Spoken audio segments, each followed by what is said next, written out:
All right, it looks like we're live on my end. Are things all good with you? Yep. All right, All this set up. this will be Ramble video 5 for me. Actually didn't think that I'd be making another one of these. It's been 4 or 5 months since I recorded my last one over the summer with Vadi. Um, we'll get into it more why I haven't been making videos so much, but yeah, I'm back doing number 5 here with the much anticipated guest. I'll let him introduce himself. I'm Sae Bae, or Sae Bae, as a lot of you know me. I guess this is Ramble 24, but I'm thinking if I have rambles with other people, I'll just like start its own little series. So this is, I guess, like duo Ramble one. I don't even know what to call it right now, but it's gonna be like the first of hopefully many. Like I would love to talk to people, and I've been extremely excited to talk to Juke. I'm excited that he's come back. I know, like, just watching his previous rambles, he's well, I know you've been busy and stuff, and I think you moved as well recently, and you're like busy in school and stuff. But it was awesome to see you come back. I saw like one video of you doing, I want to say it was Gauntlet and then Abyssal Sire, and so I knew you were kind of like getting that urge back to play. So it was cool to see. Yeah, Yeah. I dipped my toe back in a little bit with Trailblazer. I hadn't really played my main for almost 2 months, and then I played Trailblazer. I actually played on two different accounts. I played a melee one first, which I didn't last that long on just because a bunch of my friends were doing it. We all wanted to do Tob together, so kind of went like hot and heavy on that for a week, and then did some Tob. I actually finished, or no, I didn't finish. I didn't get Helm. I was 6 out of 7 at Tob at like 40 KC, so like literally just spooned everything. And like it was fun doing that, but at the same time, like I actually just ran out of shit to do because Yeah. I had like no interest after tobbing, and like the boys started to burn out. Everybody kind of got their fill of tobbing with the relics. So then I played the ranger for a little bit. Did the gauntlet. Did a couple inferno runs. Had a lot of fun with it, to be honest, but it was Yeah. very short term game mode for me. It definitely looks like a really fun short-term game mode, exactly what you just said. Because, like, I don't know. I knew whenever a league comes out, like obviously it's only happened twice. It always like is extremely hype for like the first 2 weeks, and then by like week 3, week 4, it's like you start to realize like this stuff isn't carrying over. At least that's how I would feel. Again, I've never played a league, but like I would just feel after like a few weeks of enjoying it, it's just like, all right, everything I do at this point, like is gonna get deleted. Like so, like you kind of enjoy the relics, and then I don't know. I feel like the burn is inevitable before it actually ends. Yeah, almost everyone I've seen burned out after 2 or 3 weeks at most. And I get the temporary game mode aspect, but honestly, for me, even more than that, like I didn't mind as long as I was having fun. But you honestly, at least in this league, I think less so in the last one. I don't know if you played the last one. I played it a fair bit, but you progress to late game so much faster this time around.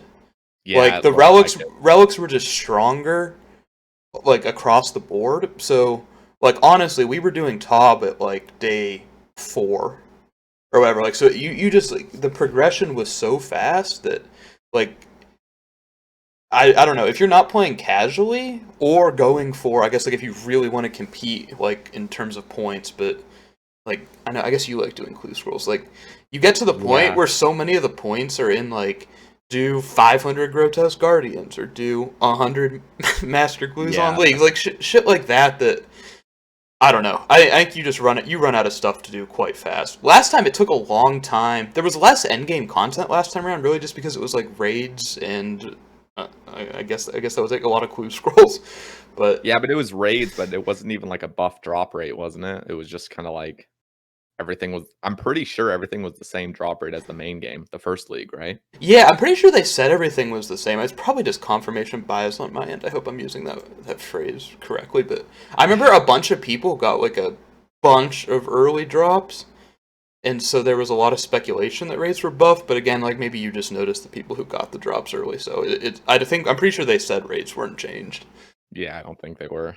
Well, I know Aloe got his bow at like, dude, I was so excited for Aloe to come back. Oh gosh, he's so burnt. He's so fried. Do you know anything about Aloe? Like, what like his, I guess, IRL is like? Is he just completely burned from the game? Uh, I know a little bit. I don't want to speculate too much. I wouldn't really consider myself friends with him. Yeah, I know he's very burnt. I was really hoping he was going to come back I know. and play this Sad. league. It seemed like he would have had fun with it at least for a little while. But yeah, I'm pretty sure. Yeah, farming was his last goal. I think he wanted that rank Yeah. 1, and yeah, after that there really wasn't much left for him. And he came back like really briefly and did like 2 pets or something, did like mole and something Mhm. else. Yeah, but I don't know if I see him coming back. But I guess never say never. Lots of people Yeah. come back after really long breaks. It's strange to me, like, how people can go so far and, like, just completely flatline. I don't know, it's just, like, strange to me. I guess so it's just, like, all or nothing mentality. For any of you watching the super riveting content on my Ramble, I just got the blood shard, which I'm gonna do the Oh, you super just got it? yeah, I just got one. I have like 7 or 8 Oh, now. luck. Super casual segue into the first topic on our list, the Blood Fury. I love this thing, dude. I use it everywhere. I don't know if you're on the Blood Fury hype. If you have any I opinions about was. it, you were. Okay, so I got my first 2 Blood Furies pickpocketing, like, week 1 or week 2 of Darkmare. I just went there, thieved, like, 150 of them, got 2. This is back when the Blood Fury was, like, dog shit. Yeah, what did they change? And How much it healed? yeah, so it used to be a 10% chance of healing 10%, or yeah, right? It was 10% to heal 10%. I'm Something almost like that. Yeah, I remember it being now really it's bad.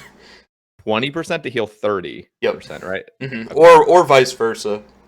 So It's six literally it's percent. It's 6 six times. percent though. Yeah, it's literally 6 times better than what it used to be. And Okay. I mean, to be fair, it was completely garbage before. Um, like it just was. So, but my issue with it is like I think it's too good. Like I would agree. it's too good. And the thing is as well, it's like, yeah, it's still got its niche uses, but like it's like, okay, how do I explain this? I want to okay, so I also used it at Nightmare like the day it was buffed. I hmm just went ham on it with Nightmare for like 12 hours Were and you was were you testing it. scything with it or bludgeon?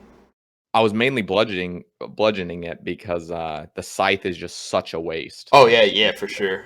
and it bothers me that it's a waste because like it shouldn't be that way. I feel like I don't know. I feel like it should be like per swing or something it takes a charge, not per hit spot, and like not per like successful hit spot, you know? Yeah, well, I was actually going to touch on scythe in particular too because I might be biased. Full disclosure, I do not have a scythe, unlike you. But I kind of like that most of the places it's good are places where you would scythe, right? Like I'm trying to think Yeah. places I use it. I use it at like grotesques, DKs, Yeah. It's Sarachnis, stuff like that. I would say like Blood Fury. Well, first of all, it's only like truly a best in slot amulet when during the kill you would normally need to eat like a food.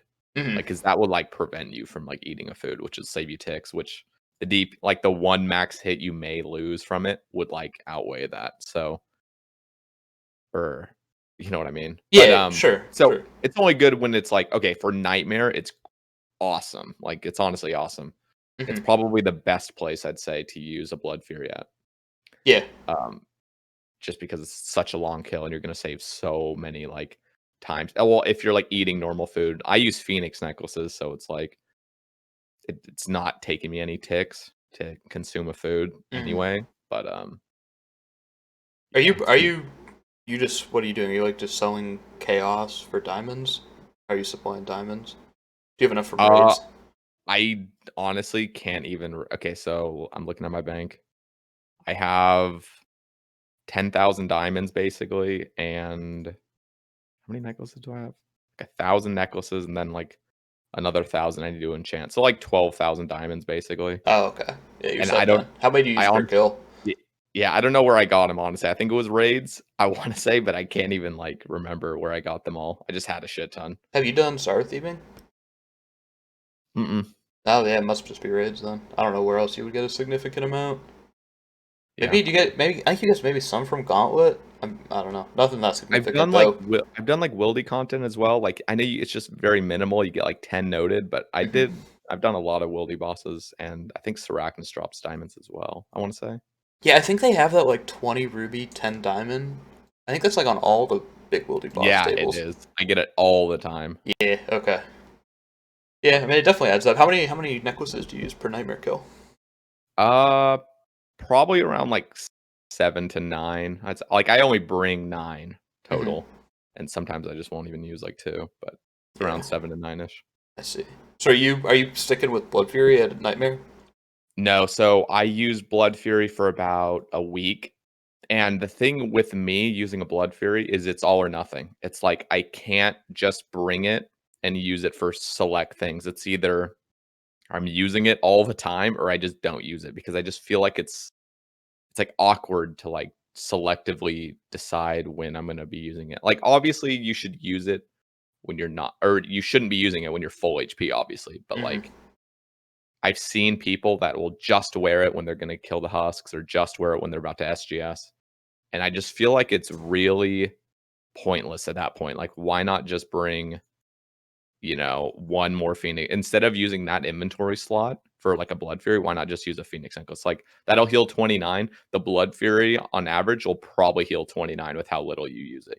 So it's like Right. for me it was all I would just do bludgeon kills. So I was saving blood runes, which is really nice. Hmm. But I'd only get like 30 to 40 solos completed with an entire blood shard. But it was fun because you can get like 4 kill trips. Like I was able to manage 4 kill trips without banking, and that was without using like the coffer either out there. Like when you die and you can like hold stuff. Oh, right, It sure. was just 4 straight up kills. They were slow because it was a bludgeon, but like I think it was actually ended up being a little bit faster just simply because I didn't have to bank. Yeah, I know a couple people who have been using it at Nightmare for solos, and they really like it, particularly because they say it lets them hold worlds, which has been a big issue. Yeah, that would be nice. So yeah, I guess I don't know with the hours you play if you really struggle finding worlds or not. I think these people play more at peak time, but Yeah. I've I haven't really had an issue lately because of leagues, but it is getting a little bit more crowded. And also the servers are like absolute shit lately, so I only really like one world. Like oh, literally, I what only world like is one that? world. But like now I'm starting to hop to like UK worlds because UK worlds like don't have that random 5 second lag Yeah, every time. I exclusively use UK worlds. I haven't used American worlds in probably a year. Well, I guess Yeah, maybe since like February. Isn't that like when lockdown began and everybody poured into the US server? I think that's about when they got bad, if memory serves. probably. I remember for a while, like where every American world had like 800, 900 plus people, just like completely unplayable. Yeah, it was bad. Yeah, I've used the. It's strange how like jumping from like 500 to like 800 people just ruins the world. Just like once you hit like 800 plus, it's just ruined. Yeah, I mean, I guess we're thankful. I guess I should be thankful that Jagex seems aware of that because they keep adding worlds whenever. Well, not as much as I'd like, but like Yeah, they seem less interested in like actually fixing the server so it can be playable with for more people. They'd rather just add more so they can keep them at like I don't know where they want them, like 400 to 600 range, which isn't ideal, but definitely playable. What's the one world you use? I'm curious. 374. And it's really sad because 356 and 357, mainly 356 was always my go-to. It was like always just a good world. It was just always good. And then like last week it just went to shit and broke my heart, man. Was Like 356 one of the ones that wasn't on the world switcher?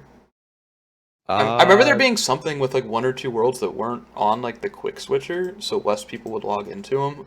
pretty sure it's on the quick switcher. I don't see why it wouldn't be.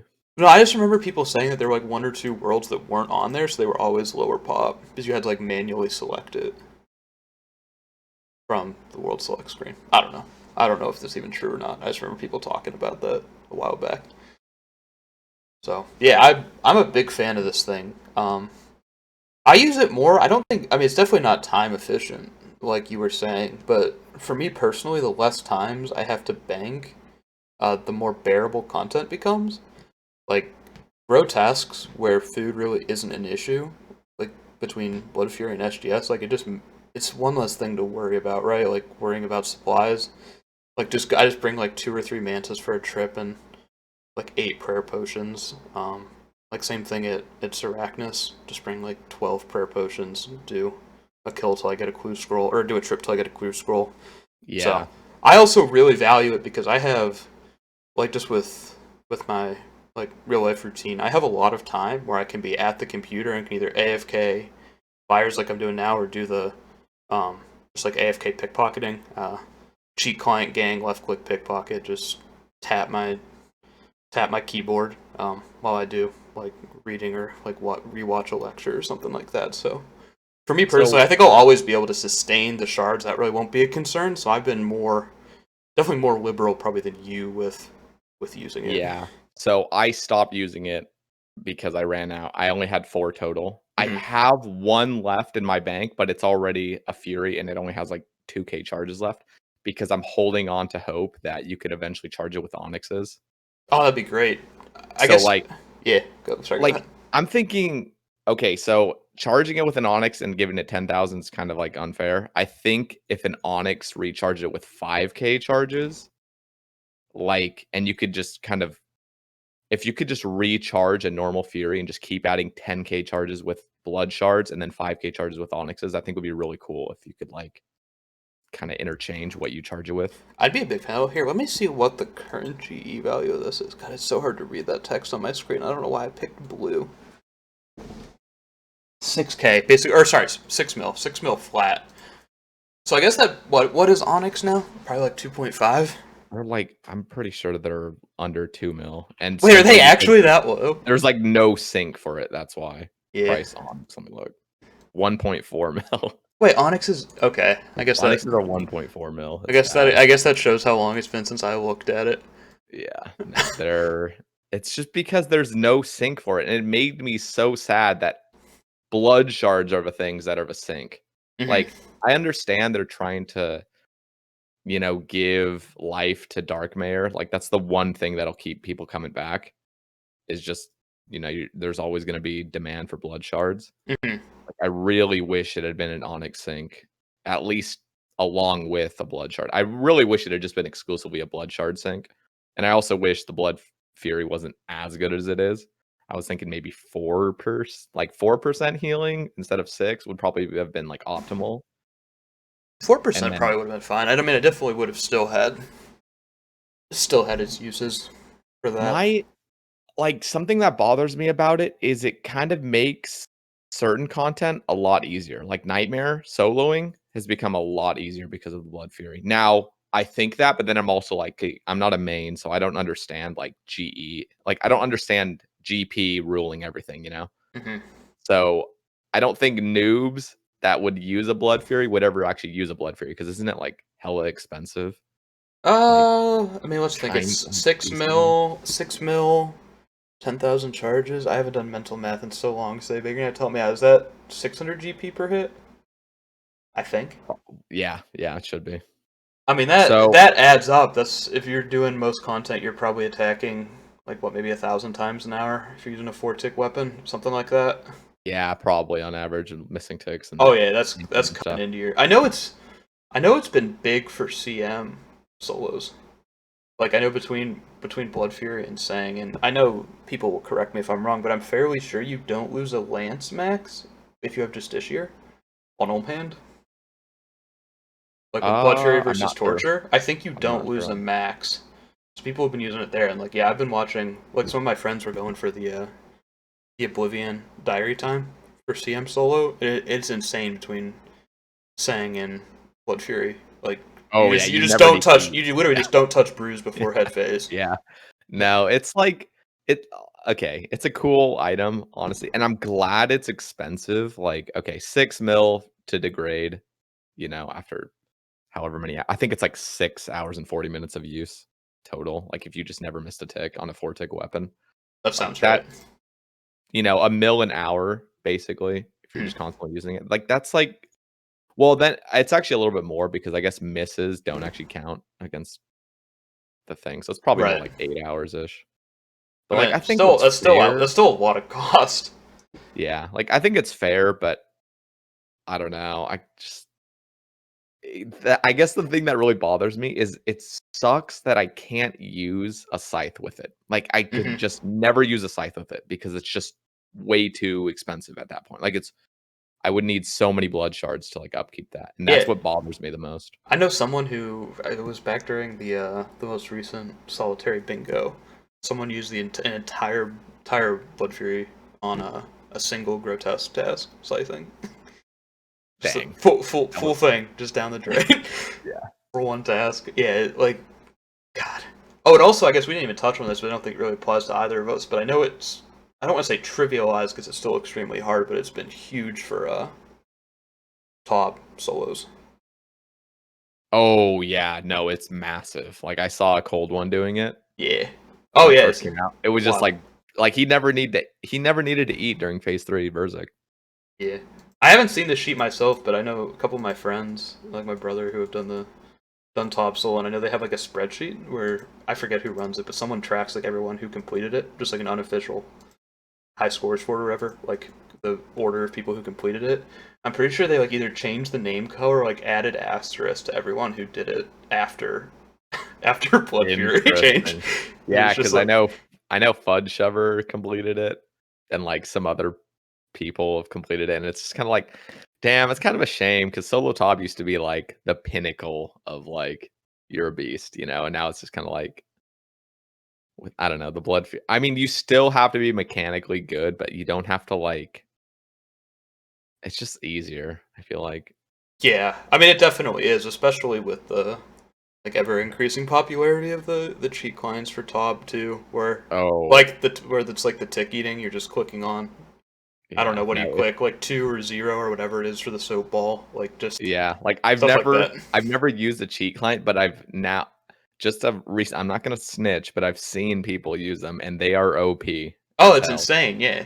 Like it's disgusting. Well, I know they're standard practice for top speedrunning just because it has to. Like all the different stuff it saves, like hiding dead NPCs, like showing soap maze, stuff like that. Like you just have to use it to compete.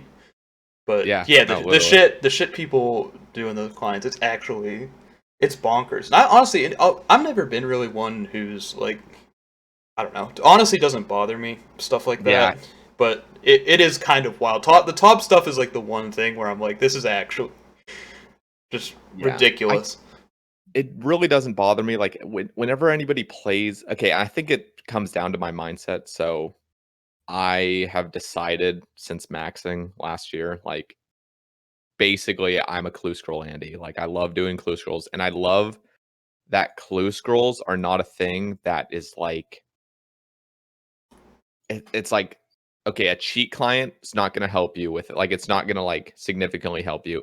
Either will alts. Like alts will not help with clues really. Right. Like they could help with like dragon imps, I guess, but like Jelly gang. yeah, okay, jellies as well. True. Elite clues though are like in the perfect position where it's like there is nothing that alting or like some cheat clients will like affect, and it's something like I don't know. I just feel like it's untainted. Like because for me, I love skilling. Don't get me wrong, and if I had started Ironman, and I've said this before, like if I had started Ironman on release, I probably just would have been a skiller for the rest of my life. Like the fact that I would have been at the top early would have just continually fed my motivation to keep skilling. Like Sure. it's Yeah. just what would have happened. But because I started so like this is a hardcore Ironman, I started this in like 2017. Like the fact that I just wasn't already up there kind of eliminated that urge to like ever really hardcore compete in skilling. Yeah. And so it's a good thing in a way though, because I hate alting. I hate even just multi-logging. Like I don't like it at Oh yeah, all. that's not fun. Yeah, I it's mean, not fun. And I'm a huge alt user, and I don't enjoy, I don't enjoy it for the yeah, most part. but you have to, like Yeah. at this day and age, if you're a skiller, and the reason skilling's so fun is because of the competition, in my opinion. Like I love anything with competition. I would agree. Makes it that much That's a fun. big part of it. There are some people who I know like it just for for the activity itself. They like the personal goals, or they find like the methods relaxing, and that's stuff that's appealed to me at one point too. But I would say of the people who skill hard, the competition is almost universally at least part of their motivation. I think it's hard Yeah. not to, like, just with the amount of time it takes, right? Like, I Yeah. remember I think Vatty and I had this exact point where I asked, like, if you were like if you had this exact same game, if it was like offline, just you playing it like by yourself, like would you still be playing the same way? And he said that he would be, which respect to Yeah. him for that. I Yeah. a million percent would not. I wonder if that's like serious though. Like I understand it probably like he probably would still play it, but there's no way you would play it as much as like we do when it's online. You know, like I think you would, at the very least, even if you played the same. Like I can't imagine people not like taking more breaks or oh like just yeah. letting themselves log out more. Like even that, like I could understand. Oh, sorry, I just just ragged this guy. I opened the bank door when he was trying to bank and let the fire in on him. I'll apologize real quick. Sorry, I derailed it. I just felt real bad. Yeah, I mean, I think, yeah, I mean, the competition's a core part of it. Like even in PvM as well, for the most part. Like I know pet Yeah. hunting is fairly competitive. I mean, you've been very competitive with Clue Scrolls, right? Yeah. It's a shame that like Clue Scrolls aren't more competitive. I'm trying to like almost here's the beauty of Clue Scrolls. Like I know it's kind of like off topic, but like it's like so untouched. Like it really is. It's like if you were to think, okay, like pet hunting's what, like 6,000, 7,000 hours to all pets? Yeah, probably something like that. At least for And then- mains. I don't know. I have no idea for irons, like with Corp and Bloodhound, but I'm not sure what something big. and I'm not sure what EHP rates are for like 200 mil all. I think it's like what, It's 15K. At least for mains. 15K For now? irons, is probably 20. low 20s, Okay, so like something like 20, that. let's just say like 25K, like probably. I don't know. It's probably lower than that. It's definitely lower than 25K, but like Yeah, I'm pretty sure it's less than that. it's cool because like those are like obviously insane goals and they're like super, long term. Obviously 200 mil all is like extremely long term, but then there's like something that's just completely untouched and I feel like it's Clue Scrolls because like it's so many it kind of more relates to pets because it's not a set amount of hours on like like skilling's like actually a set amount of hours. Hmm. Pets you could literally go like 2K hours dry or lucky, on pretty easily. Yeah. But like Clue Scrolls is like I feel like it's the untouched like place where if people it's like super super long term I feel like to go for third age or something, where the the high scores are endless in a way, you can just keep going and it's like there's always something next to get with Clue Scrolls. And I want it to like be more popular at least for irons, like I want it to like grow kind of. I want the Clue Scroll community to grow. I mean, yeah, there's really no doubt that Clue Scrolls truly are the infinite time sink goal. Where Oh it's yeah, yeah, it's like you can't disgusting. finish it. Like it's actually unfinishable. You can get close, you can get a percentage, but yeah, it is an Yeah. infinite grind. And I guess I know a lot of people who liked that. I think most of them that I knew have burned out of it. Um, burned out of the Clue Scroll game. Like either they just don't play or they're focusing on other stuff. But I mean, I honestly, I really like. I could see the competitive aspect of Clue Scrolls just for the number being appealing. Just because it's. I mean, I don't think I'd do it myself because I don't find Clue Scrolls inherently that enjoyable. But Yeah. like the time to get them is fairly consistent, and honestly, in that respect, it's not entirely unlike skilling, where it's a very set return over like any Yeah, long time period.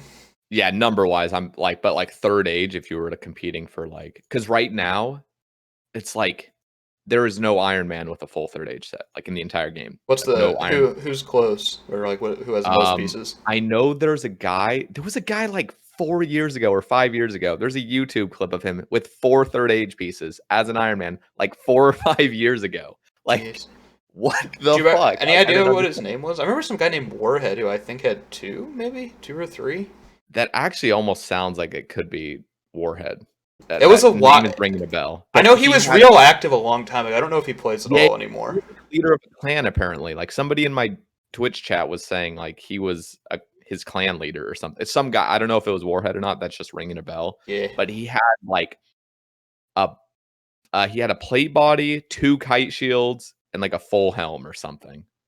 And like all he was missing was one piece. I think those are the pieces. I'm not positive, but Hmm. he had like 4 pieces and like then he just burnt out. Like, but it's crazy because like, there probably are some like accounts that just never go on social media, never talk about their accounts, and who knows, like they might they might have a lot of third age pieces. I doubt it because now that we've had like visible clue scroll ranks for a while, but like just realistically, I highly, highly doubt there's anybody. I'm highly speculative that even that like an Ironman even has 5 pieces, like because I've only heard of 4 pieces of third age, and that's Nos. This guy named Nos, Knauss.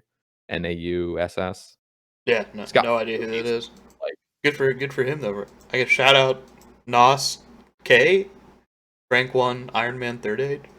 yeah, pretty much. Here's He's your rank shout 1. out, dude.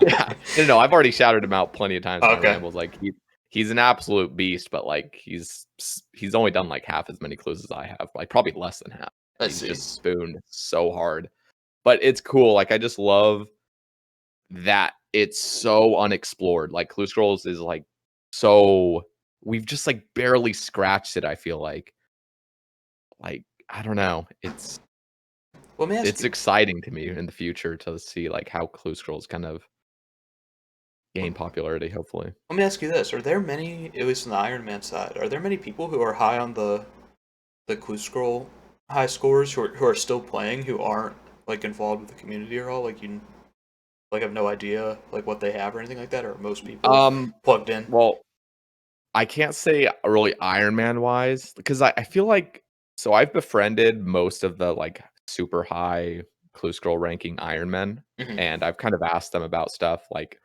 rank 2 elites for irons. We were kind of like always competing for rank 1 elites. Hmm. He's never had third age. Oh, And so feels bad. yeah, and like I know I'm lucky as well. I'm barely overrate for one piece of third age and I have 3. So like it's very RNG based. Hmm. There is a guy though, he's a main. He's rank 1 hard clues as a main, and I think Hey Jace is about to pass him. But he is the guy that is never on any Twitch streams, doesn't have a Twitter, but apparently somebody asked him, I think it was Menzi asked him, and he's had like 7 pieces of third age. Obviously he's a main, so there's no Yeah, way you to can't like verify it, at least yeah, pre-log. yeah, pre-log, not an iron. I But see. there are like certain accounts like that where it's just like they're completely just nobody knows.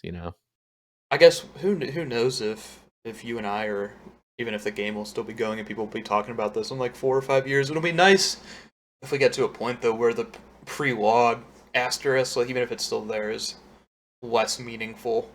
Yeah. I feel bad. It's so prevalent now. Like even for raids and stuff, like chambers, like there are so many people who like the log isn't even accurate for. Oh It'll yeah, be no. nice in the future where that's more accurate for most people. That's the thing. Like it eventually will just get to the point where it's basically accurate for everything. Right. Like except for me, I'll never go back to Revenants. Well, actually I take that back. Revenants did get an update, but like I killed 40k Revenants like right before the log came out, so I have all 3 weapons and everything, but I have like nothing in my log. Like Yeah, it just looks like I've never done anything. I watched your video killing the dragon with the world hopping method. God, that looks no fun. I It's don't want to do that. Is that actually the best method? apparently the orc is the best. But just hopping still? Yeah, it's still hopping. Like Uh, yeah. and okay, before you judge, I'll be honest. When I went to Revs the first time, when like after this update, Hmm.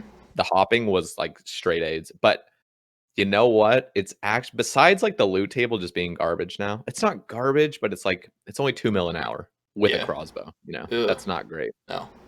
And but the thing is, you will never die. Like you'll just never die at Revs. Like it's like very, very hard to die at Revs now because With like y- whatever the singles mechanic. yeah, singles plus is amazing because not only is it just singles, but it's also you can't be PJ'd. So like if there was like a team of 4 and they were gonna like keep like specking one after the other, like you can't do that because once one guy attacks, you actually have to wait 10 seconds before another guy attacks. and you have time to log out.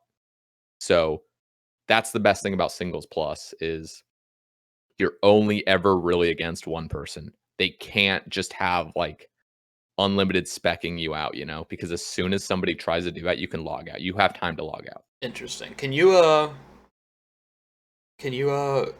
can still PJ in the wilderness, right? Like if Yeah, a moral player wanted to like log their ult out there and tag off the PKer, they just be invincible. like, are you talking in the Rev caves or just Yeah, like normally? yeah. I'm just thinking because with that timer, like if you can actually log out if they get off, like the same thing would Yeah, apply if I like crystal bowed them right on my ult. Like I'd have time to I'm log out before the next person could hit me. I'm pretty okay. I would need to like look up a little bit more before I start giving like misinformation, but Yeah. like I'm pretty sure you could PJ the PK or if your iron wasn't like attacking it Hey, back. you guys heard it here first. Sae Bae guarantees you're invincible in the Rev caves if you bring an But ult. I'm being like dead serious. I've never died in the Rev caves like since the update, and like hardcore Ironman can literally go out there. Like Do you you even really take can. Do you take much damage, or can you like from the revs themselves, or could you bring just like 10 brews in your inventory and dins and be invincible? Yeah, you can bring 10 brews and a dins and be invincible. Like you actually can. And like here's the thing: if you were a hardcore Ironman, like genuinely, if you were a hardcore Ironman that wanted to get all 3 Rev weapons, I don't know why you would, because as soon as you leave Rev caves, now it's like actually dangerous, if you went to like multi. But like if you wanted to flex really hard, just be prepared to fight back. Like if you fought back a PKer, you're chilling. Like the only way you potentially have a chance of dying as a hardcore is like if you literally just let the PKer DPS you like super hard. But as soon as you attack back, their DPS like significantly lowers. Even if like even if like everything went poorly, like you got TB'd right as you were about to tele or something, a 5-minute TB, it's like you can still survive with like 10 brews. Like you really can, especially if you fight back. Interesting. It's actually really safe. Like it's like crazy safe. And you never have to worry about like their team coming in and just getting ready to spec you out, because as soon as they try to do that, you can log out. Interesting. I might have to try it. I don't. And the Oh, go ahead. hopping is not really bad. It really isn't. Like I thought it was bad, but it kind of makes you less vulnerable to like you're like really evasive, I feel like. Is Which it is kind of is it nice. empty? Like is it real easy to find worlds and keep Oh them? yeah, no, you can hop to any world in the dragons. At least the dragon's always free. Like I see. 95% of the time it's completely free in any world. I actually might try it out. I don't want to get get off topic. I was actually really enjoying the discussion about revs. I don't really know what I'm gonna be doing on this account. I've been kind of fucking around with pet hunting the last couple months that I was actually playing. I know I've talked about this before, not having either mace or bow. I'd really like to get one of them, I think, for pet hunting, since you can use either of the two for 2 of the 3 Wildy bosses, right? Since you can Yeah. do Cross Callisto. Yeah, you can. It's like twice as slow, but I thought it was decent with that alt method, like not much worse. I could be wrong though. I just remember seeing that. Like I was asking Luke about it because I know he was doing that a little bit. he was crossing Callisto. Yeah, with whatever the like alt stall. You saw that right? Where you like you put the Alt alt stall. under it and it like something with God whoever found this method is gonna it's probably I'm blow a vein with my explanation. It's No, explain something it. it's something with you put one alt under the boss. I believe what happens is since Cross is on a 3-tick cycle, it basically ends up functioning the same as the Veni method or the Venenotus method, right? With the bow where it like doesn't Yeah. move. I think you get a 2-tick stall from the flinch from the bow, or like that eats 2 ticks, and then I think on the 3rd tick the boss tries to retarget to the alt, but like doesn't move. When we're done recording, I can shoot you the clip, but basically it truly is like the boss doesn't hit you back, it doesn't hit the alt just stands under the boss, So and you that's like AFK at the cross it. spawn? It's at Is that spawn. like At spawn, yeah. okay, interesting. Because I mean, if you're gonna be using an alt anyway, you could just have an alt like lure it to the normal safe spot and be in singles. True. Yeah. But Have you seen the KBD method with alt underneath? nope. Where it Is basically it just occasionally eats the boss's attack ticks. Apparently, like the more ults you put under okay. it, it can stall it more often. But yeah, So it you'd just be just taking like a lot less damage, basically. yeah. I think with one ult, it's like 20 or 30% less. But like the thing is too, like if you're I mean, if you're like a serious pet hunter, you could actually just just bond up a bunch of low level accounts, throw an anti dragon shield on them. I guess you need Dragon Slayer too, now don't you? You could probably get them in there. Wow. Sorry, this must just sound like complete gibberish. I'm like thinking out loud. No, I'm just thinking you could bring like a bunch of accounts as like a one time use, put them under KVD, get like 10 ults, and just knock out KVD pet in like 2 days. If you're would you just if take no damage? you would take almost no damage Like with you'd doing probably that. regen faster.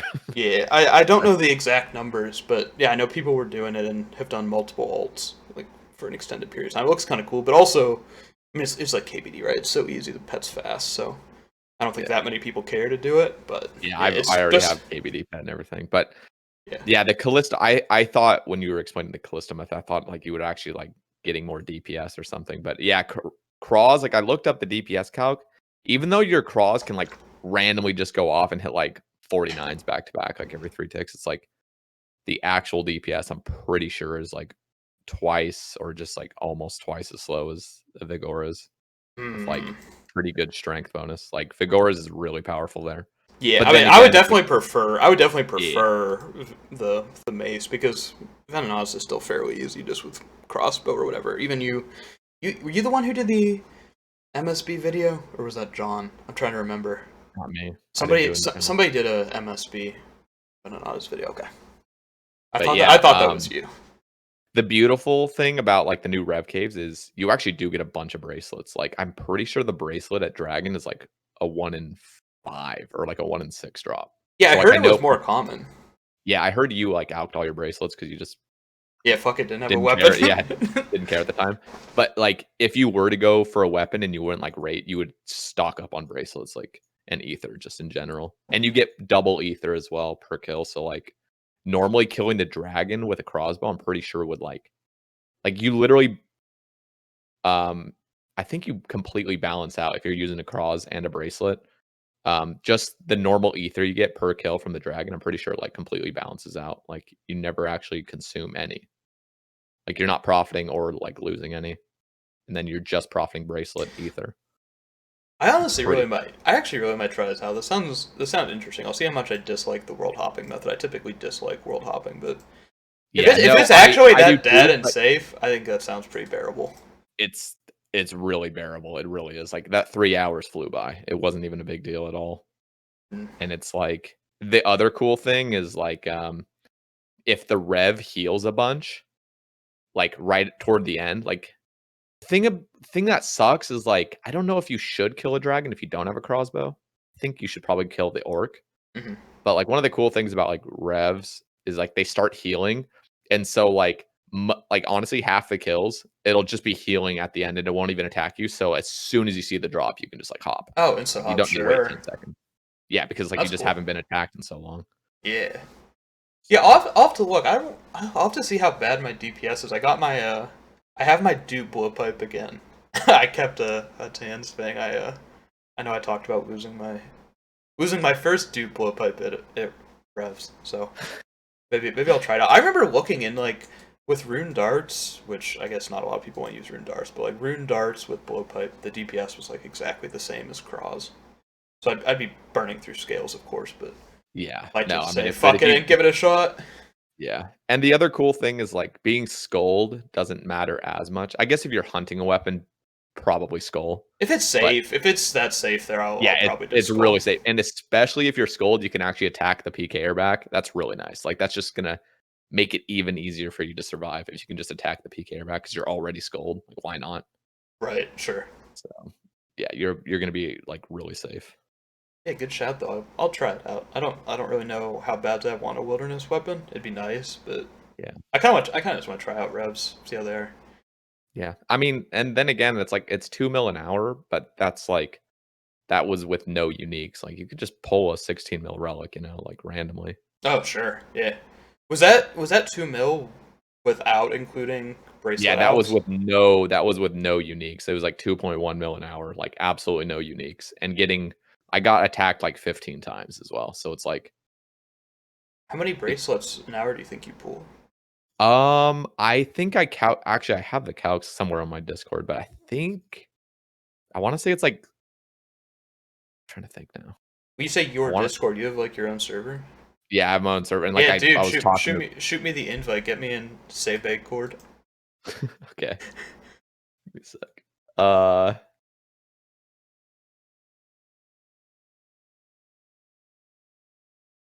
that send you?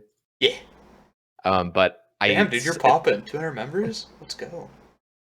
just random people. But my Discord's pretty dead, honestly. It's just well, it's not dead, it's just chill. Like nobody really talks that much. But no, I think it's like 5k ether an hour. Like Oh, yeah. including the bracelets? Yeah. Like if you were to include like all the if you were to include all the dismantling of bracelets, I think it's 5k ether an hour. But you See. have a lot of hours to like burn getting a weapon. The weapons are so rare.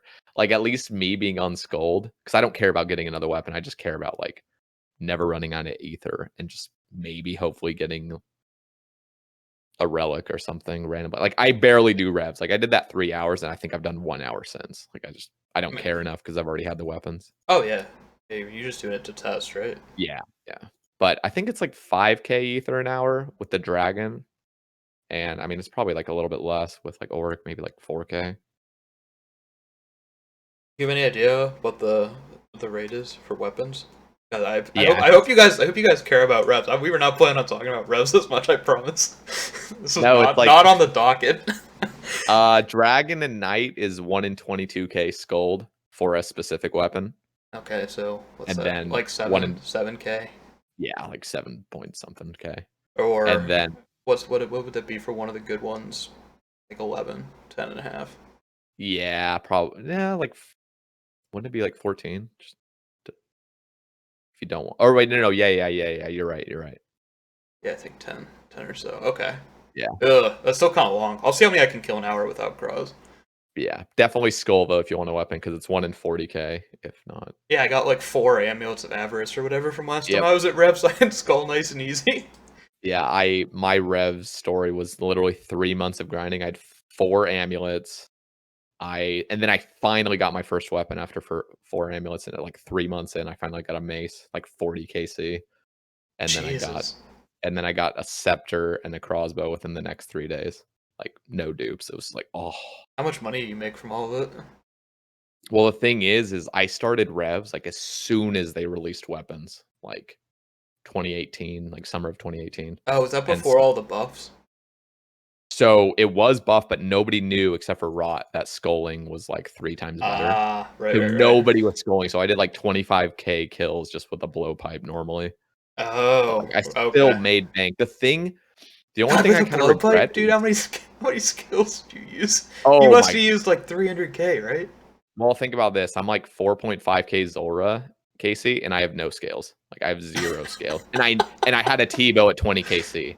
Like so I never used a blowpipe except for like at revs. Like Jesus, and dude. all I used was rune darts too. Were you breaking even on rune at least? Oh yeah, no, I was profiting. I was literally profiting with rune. Like you got so many bars. I wonder if you still profit with rune darts. I'll have to check. Hey, There's I'll no just. way. There's the You don't get loot much. at revs is so bad. I thought it only got nerfed like 30%. Was it more than that? They say 30%, but like dude, okay, you do a kill and you get like 11 death runes.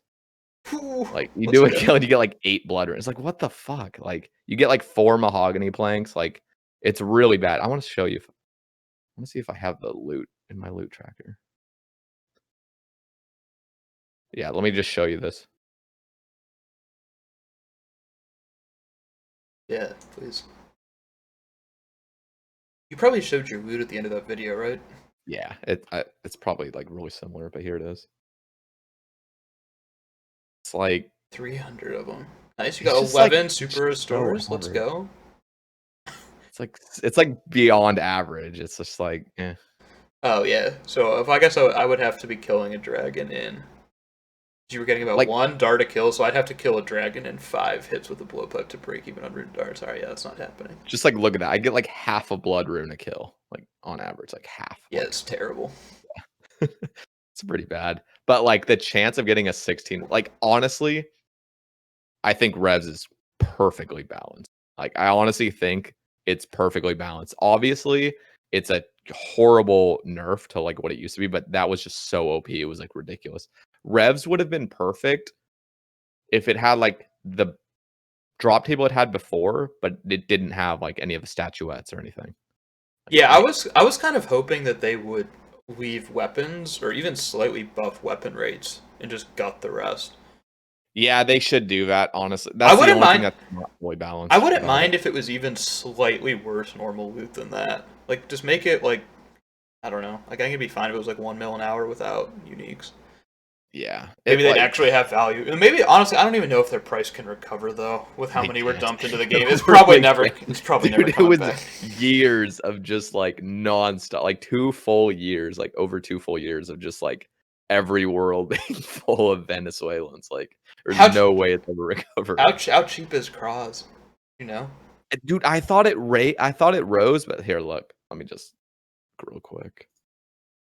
Well, probably Oh, most of the use was for killing Revs, right?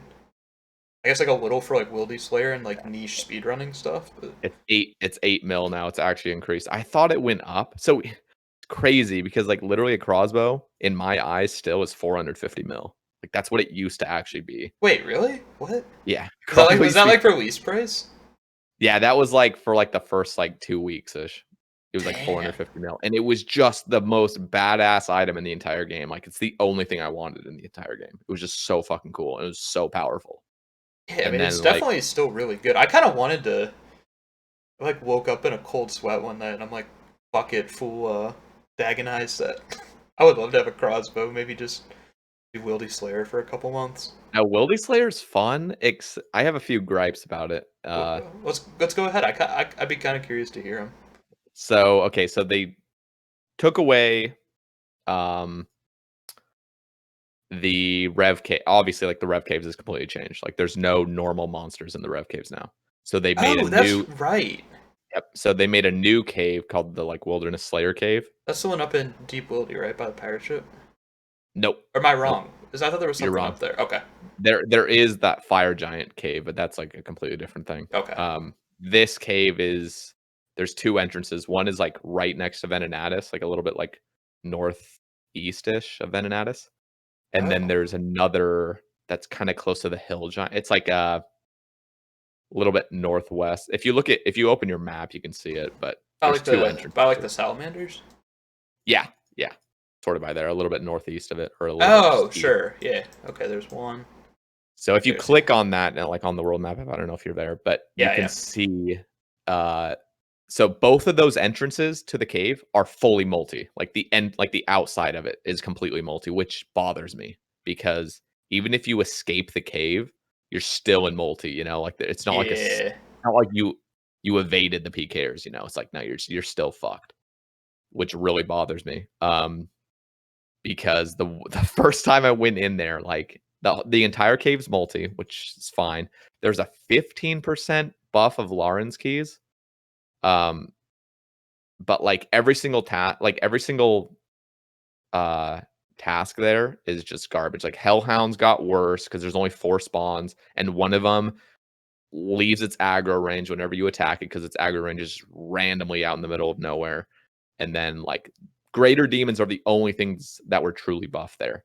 But if you get TB'd, like if a PKer runs in and just TBs you, you're fucked. Like, because they're gonna have their team of 4, and like it takes so long to get into singles. Like you're just gonna die, and everyone uses fire surge nowadays, so you're just taking nonstop 40s.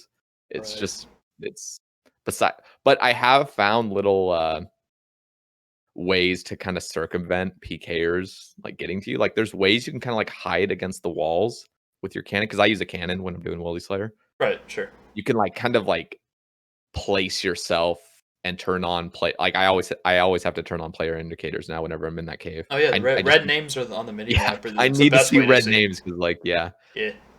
But I'll place my cannon more toward the wall, and I'll literally just have my mouse on like my seed pod, just like ready to tell it, because like I just Oh, it doesn't sound fun at as all soon as though. you're TB'd, you're fucked. So you just have to telly out as soon as you see a red name. How viable would it be, or like how much worse would Wildy Slayer be if you didn't do tasks there? Like if you I just did the mean, non-Slayer cave tasks? it's still really good. Like a lot of the tasks don't involve that cave. I'd say the only ones that are like pretty decent are Black Dragon. Like Black Dragon's really nice because there's 3 of them and they spawn really quick in that cave. Greater Demons, and that's like literally it. Like Ankus maybe, but even Ankus are a pain in the ass there. But I'd still do it there. Green Dragons are a no-go. I actually haven't done a Black Demon task there, but it looks like there's only like 3 of them that spawn. I don't know. But definitely get cannonballs if you want to make Wildy Slayer just better. So if you plan to do any corp, I would recommend doing corp before doing Wildy Slayer. Unless you want to just AFK cannonballs.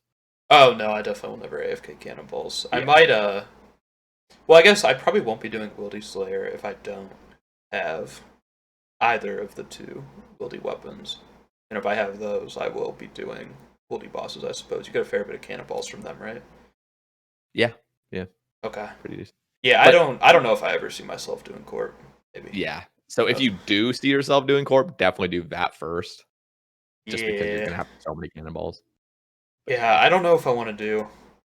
I don't know if I'd be willing to put myself through unalted corp, and I haven't even thought about making a corp ult yet. So yeah, I don't even plan to do corp because like I already have the pet. I have 2 spectrals, and I'm just like, oh yeah, I mean if you have pet, fuck it. Yeah, I have pet, so it's like, but I still want an Ellie. Like I still like Ellie is like S tier. Like I want that thing. Oh yeah, I mean it's dope on an iron, but yeah, honestly, really, like what do you need it for? Inferno speeds? I'm pretty sure it's not even best in I need slotted it for nothing. DKs. I need it for nothing because literally my entire gameplay, like my roadmap, is literally kill Sarachnis for 3 years. Like I have no use for like anything except for a mace right now. Like Yeah, the mace hunt. Yep. It's a bitch. I assume you've been talking about in your rambles. Full disclosure, I haven't been really watching any any RS videos whatsoever. I was like curious the last if couple you months. even knew what I was doing. I was watching your stuff real regularly till maybe September, maybe like early September, and then since then I've watched nothing. I watched your Revenant video. That was probably all that I watched. Yeah, it basically like my whole goal right now is just to get a mace. The only reason I do anything else is mainly for building up stacks of like alchable items and then go to the rogues den and like sell 5 hop. Like I want like 20 stacks of items at least that I can just alch, or that are alchables. Oh yeah, like the sell 5 and just like jump all over your inventory. Yeah, I love that. Yeah, I'm never alching anything again. Unless it's like direct. I'll alch like maybe like D legs, but yeah, nothing I'll cheaper than that. whatever like stack of items I have the most of. If I ever do an alching activity, I'll just bring those out and alch. But like, I don't have any alching activities I do currently, so it's like that rogues den is OP, and you sell stuff so quick. Do you have a harm? What? Sorry. Do you have a harm stuff? Okay, you got a harm like 2 weeks ago. Or yeah, I thought you did. You can alch at alch at Nightmare. Give me a normal spellbook. I know I could do that, but like fuck that. Oh yeah. Are you how's your, if you were like to go on rate from now out, which I'm sure is depressing thinking about, but like would you be able to keep funding Nightmare Scythe? Like are you going out of your way to get GP, or are you kind of set? It's getting to the point. So like right now I have like 90 mil cash in the bank, and then if I liquidized everything, I'd have like 800 mil cash. Oh, okay. Yeah, you're set. That's like liquidizing everything. Like that's like smelting all my addy, making it into plates. Like a lot of time. Like a lot of time involved. Yeah. I currently have like 300 to 400 mil just already alchs, like already stacks, but I want to get more stacks just so like hopping at rogues then isn't like just selling 10 stacks of items. Like I'd rather sell like 20, you know? Yeah. Just make it a little bit more efficient. Yeah, you AFK magic longbows? Do I? Okay, so have you considered it? I mean, okay, so listen, I think I fletched 16k magic longbows like sometime in the past like 3 years, and I've just had them sitting in my bank. And are they unstrung? Yeah, they're unstrung, and so I have like 12K bowstrings right now, Mhm. and I'm just gonna make the last 4K and just let that be its own stack as well. It's like, Yeah. why not? Like, I have a few left. Yeah, it's just one more thing to sell at Rogues. Yeah. The cool thing is I split my onyx bolts into 2 stacks because I just enchanted half of them. I love Ooh. I love enchanting bolts, by the way. It's like the most, like, Did you did you satisfying thing to ever do. did you do a bunch of Warcath? Nope. I was gonna say you can you can make it 4 stacks if you get 2 more stacks of dragons, like Dragon Onyx, enchanted and Yeah. unenchanted. I'm not gonna I kinda like my dragon bolts. Like, I never use them, but, like, kinda like them. I mean, yeah, if you're not planning on doing a bunch of work or haven't already, I wouldn't waste them I've on done, that. like, 12K Vor or sorry, not 12K, 1,200 I was gonna Vork. say what the 12k 12k more 12K. cool Yeah, casual just 12k not more. much, compared to, like, one false step, rookie numbers now, but, like, 1,200. Yeah, isn't he going for like 50k or something? I heard he was Think gonna do some like insane work grind. Yeah, I think his original goal was 50K. I think he's, like, said he's God, gonna stop a little bit earlier. That's dude, I hate Vorkath. I honestly hate it. that's like a 2k year of Warcath. Ooh. I kinda wanna talk about that, though, because, like, Yeah, let's talk I about I Warcath. here's the thing, like, even though I'm not an efficient skiller, I love the discussions about efficient skilling. Like, I really do, because, like, I play this game for, like, a bunch of different things, mainly clues, but I still have it just in my mind, this super far goal of actually getting 200 mil all on my account. Just Yeah, why not, right? there's no, like, end goal for it, but it's still something that's, like, it would be cool to, like, still be a completionist Ironman, but still, like, do skilling? Sure. Yeah. And that's why I'm kind of an advocate of, like, I know this sounds like just what I always talk about, but I wish there were more inefficient methods that gave clue scrolls through skilling. Because, like, skilling does give clue scrolls. Most methods will give, like, a clue geode or a clue nest or Hmm. whatever, but I wish there was other ways to, like, involve skilling and still achieve, like, my main goal, which is clues. So I've always been like, why didn't Herbivore have clues? Why didn't, little things that, like, it really does thematically fit, I feel like. It's like little like skilling methods that I really wish they would have taken advantage of and, like, given. It would Yeah. have been, like, a worse method, like, it would never be, like, meta or anything, but at least it gives another incentive, like, here's a way to get clue scrolls, or here's. Yeah, you know what? I was talking with somebody about this. It wouldn't be balanced at like a 1-for-1, but I wish you could turn in like somehow duplicate fossil sets. Like maybe not maybe like a full set for like 2 clues or something. Something like that. Just I don't know. Yeah. I think it'd be nice to get more from Fossil Island stuff, whether it's like VM, Irby, sell a set, or Have you make. looked at Go ahead. Sorry, have you looked at the new, what's it called? Uh, Combat Achievement Diary? Yeah, you're gonna talk about the clue scroll rate buff, like Yeah, 5% or what are your something. thoughts on that? Yeah, this is well. I guess I have a lot of different thoughts. I guess on the whole, I'm pretty excited about it. I think it's good. I think it's very very overdue. I think it's kind of sad that the Oblivion unofficial one has had to be like all that exists for this kind of thing. Yeah. Which maybe depending on how aggressive Jagex goes with the top tier, They're The not. Oblivion one might maintain it, but I wish. Well, I guess I don't even know if I wish. Let me ask you this first. I think I wrote down a couple things in our message about this.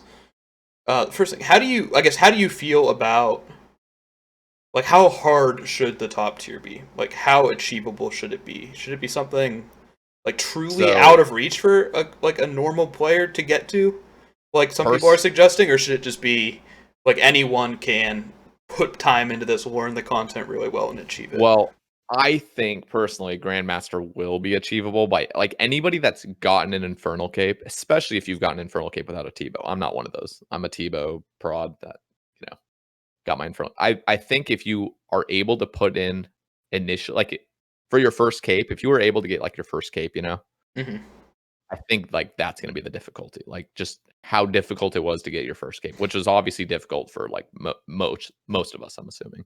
Oh yeah. Like I think there's not really a way, like, because I think there's going to be like weird tasks. Like I think Grandmaster, I honestly think like one of the tasks is going to be complete the Inferno without a T-bow in under 70 minutes. Like something that's like, okay, this is doable, but it's gonna take time. Like it's already achievable for like plenty of people that are like Inferno Andes, you know? Yeah, I know. Yeah, like I don't know Like many Inferno speedrunners. I know like Zeroth did. God, he's probably gonna kick me if I got his time wrong, but I'm pretty sure he did like a 61-minute ACB cape. and so And like like that it's was like definitely he didn't do many ACB capes. Like I know he's done a lot of Inferno, but he wasn't like I don't know. He just knocked that out. I don't think it'd be hard for like an extra 10 minutes is a ton in Inferno. Like the amount of like progressive skill it takes to take off more and more time. Like taking off 10 minutes is a huge skill gap, right? and I personally feel like that is gonna be kind of the limit of Grandmaster where it's and but it's not just Inferno based. Like I also think they're gonna have one that's like do a you know, well, it probably is gonna be, like, challenge mode related. I was gonna say raids, like, do, like, a sub 17 solo, but who the hell does, like, normal raids now? Like, I swear everyone does challenge mode. Yeah, I haven't done a raid in it forever. seems like so many people have moved to that. I think well, you and I might have a slightly skewed perspective because we've been around for so long and our friends have been around for so long that I feel like the people I'm immediately aware of are mostly done with normal raids. There's definitely a Yeah. large Yeah, group there's of irons who are still doing regular, but yeah, nobody who like most people who I interact with are past yeah. the point of doing regular raids. I feel like just most of it's just gonna be kinda speed based, though, for Grandmaster. Because like, what like, I really don't hope like, I hope they're not planning on doing something where it's like, don't use any gear, just something that's, like, so tedious. Like, I hope it's just kinda like, you can use your best in slot gear, like, that should I feel like Grandmaster should revolve around, you need to have good gear, not just, like, do everything in the most minimalistic gear just to make it super challenging, I feel like you should be utilizing your best in slot stuff I for think it Grandmaster. yeah, I know, I definitely agree. I think if you were going to do a no or like a minimal gear or like some way gear restricted, I think you should keep that to like non raids and inferno stuff. Like maybe it'd be more interesting if it was like I don't even know. Like do fight caves without equipping a weapon, something like that. I don't know. But like Yeah, don't make it like raids that you have to do. I Like a just bunch feel of, like like don't make it just like you have to do like so many runs just like beating your head against the wall to get the good RNG and like yeah, not even yeah. getting to do it in the way you want to.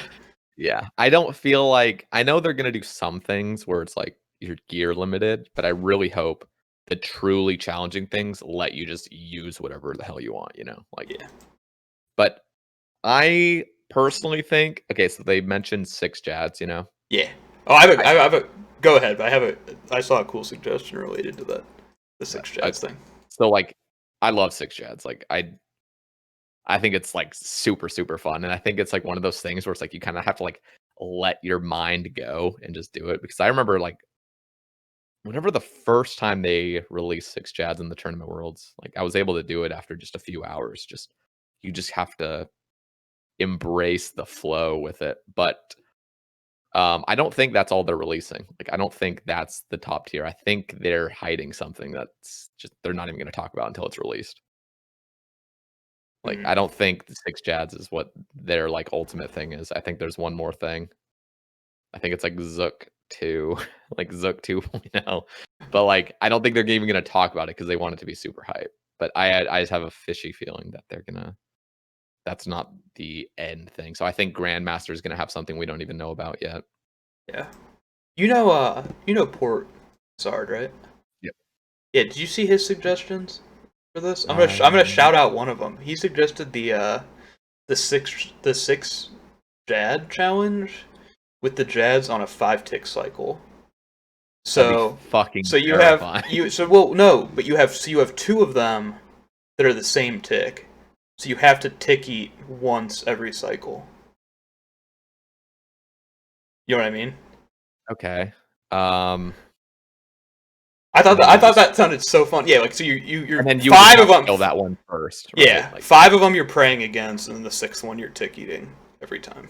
I kind of wish. Okay, so I'm trying to think because I know they were on a 8 tick cycle. Like they're normally on an 8 tick cycle in that, and so you always have like those 2 rest ticks.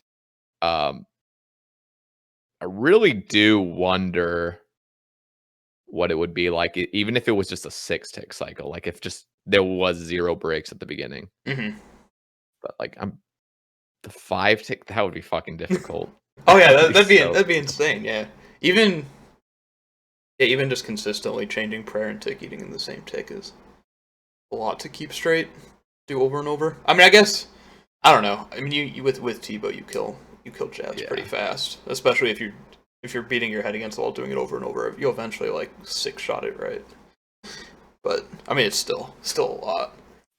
But like, Shit, 5 tick. Yeah, I never even thought of that. That's crazy. if you had your way with it though, so let's focus on the time related stuff. I think that's the easiest to talk about, like a spectrum with, right?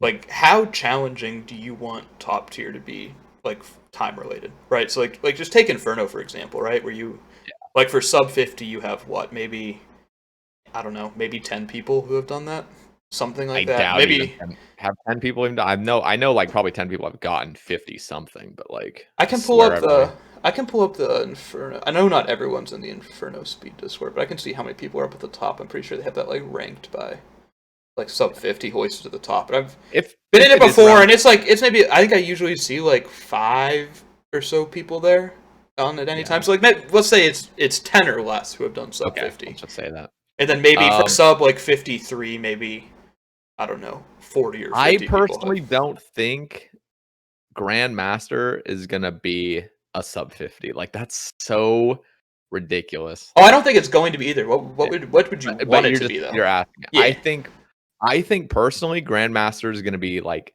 well, if you could use any gear, I Hmm. think it's gonna be, like, a sub 65. I don't think it's even gonna be sub 60. I really don't think so.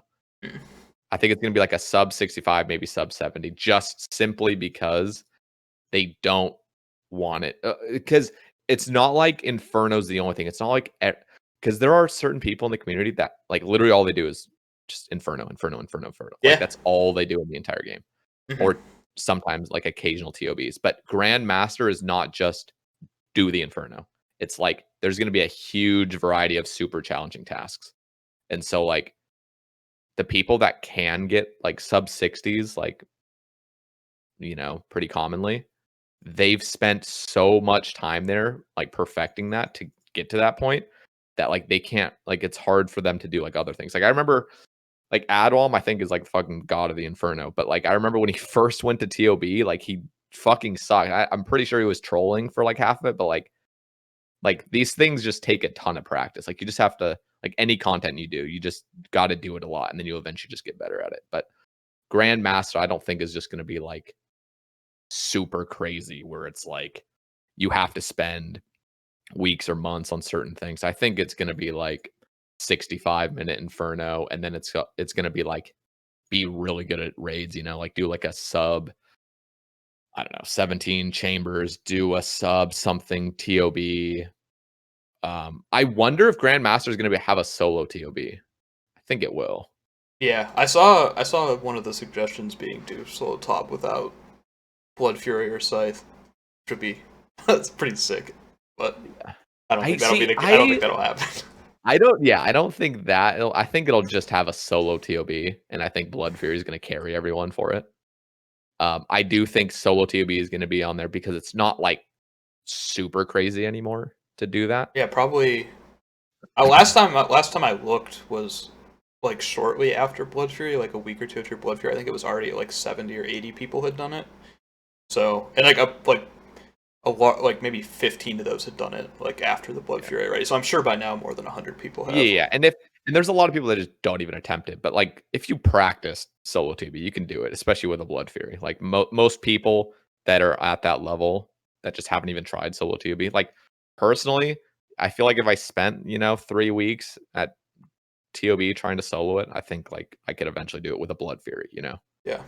just because I've seen it so much. Like, I already know the mechanics just, like, visually. Like, I obviously doing it's a lot different, but, like, I feel I think like anyone could learn it. yeah, I feel like solo TOB is gonna be on there. I don't think there's gonna be any, like, don't use Blood Fury or don't use Scythe. I think it's just gonna be solo TOB. Yeah. Then I think a sub 60. I don't even think any lower than a sub 65 Inferno, honestly. Yeah. I I think mean, 70 or 65. What do you I think? I don't. Well, yeah, a couple things. I don't really personally consider myself like I'm definitely not a particularly good PvMer, so I don't really have. I don't even have aspirations, most likely to do the Grandmasters, but I don't have a scythe. I don't have a bow. I don't know if I actually plan on grinding one. So my opinions hopefully can be taken as unbiased here. I think there's a very fair point that people will make against making Grandmaster extremely hard, which is, do you need like the in-game recognition or like whatever the cosmetic reward is going to be, whatever it is? Like, does that need to be there to recognize the best of the best, like the top 20 people at any piece of content, right? Like, I know there are people who are asking for, oh, make it whatever, make it sub 50 Inferno, make it sub 55, 53, whatever. Like, I'd be fine with it, honestly, if that's the direction they want to go. But I also kind of feel for people who, like, more of like the completionist style people, right? Who are like, Yeah. I want to get this. I'm willing to put the time in to learn, but like I don't Yeah, know there's, if like like it gets to the not everyone's gonna yeah. learn to do it. What, like a It sub gets to the 13, point 15, yeah, 5-man top. it gets to the point where it's like, okay, this is no longer something like grindable. This is just straight up. You have to have natural talent. Like you have to be an actual rhythm god. And like, I that's why I personally think, and they've even mentioned it. They say they've even said it in the news post. Like they didn't want Grandmaster to be something that just very, very few people can ever get. Yeah, But it is gonna be a grind. And I think again, sub 65 Inferno is a grind and it's achievable. Like, agreed. because like me, like I think I've only done like 4 capes, but my fastest like 90 minutes. Like, I mean, I took a piss like 2 times during it and like I never like paused it, but like a 65 for me would take me a bit. So, Hmm. first of all, I'm dog shit at Inferno. I do it like I do one attempt like every 8 months on average, and then I die. But that's something. But they're also gonna come out with, like um I feel like God Wars is gonna have a thing where like people will need to learn how to like I don't know. I feel like they're gonna have something where it's like do a 10 kill melee bandos trip. Or just something where it's like, hey, you probably need to learn how to flick like to achieve this. Well, I don't know. It might need to be a little bit higher than that. Like there's gonna be so many other things besides just TOB and Inferno where it's like they're not gonna make certain things like a sub 53 Inferno and then a no scythe. So like no, they're gonna Yeah, make yeah. it pretty balanced. I But you saw have to learn multiple things. I saw on the blog one of the things they had was do bandos kill without taking damage from minions. I think they really should have made that without taking from damage from minions without equipping armor, right? Because surely what they're going for with that is flicking, right? Whereas you could Yeah. just throw on Justy and And pray pray mage mage. and just roll the I just dice over and over. Like just it, keep rolling the dice. yeah, like you'll get that fairly fast. Like with claw spec, like you kill bandos so fast, you're gonna get hit by the minions. What, maybe like 5 times, 4 or 5 times in a kill? Like not that unlikely just to have them hit zeros. So I think it'd be cool if they did stuff like that. But I think anybody can learn to flick bandos. I learned to flick Yeah. bandos, and I'm not very good at this game. So I Yeah. mean No, but people that's can the learn difference. stuff like that. Yep. Yep.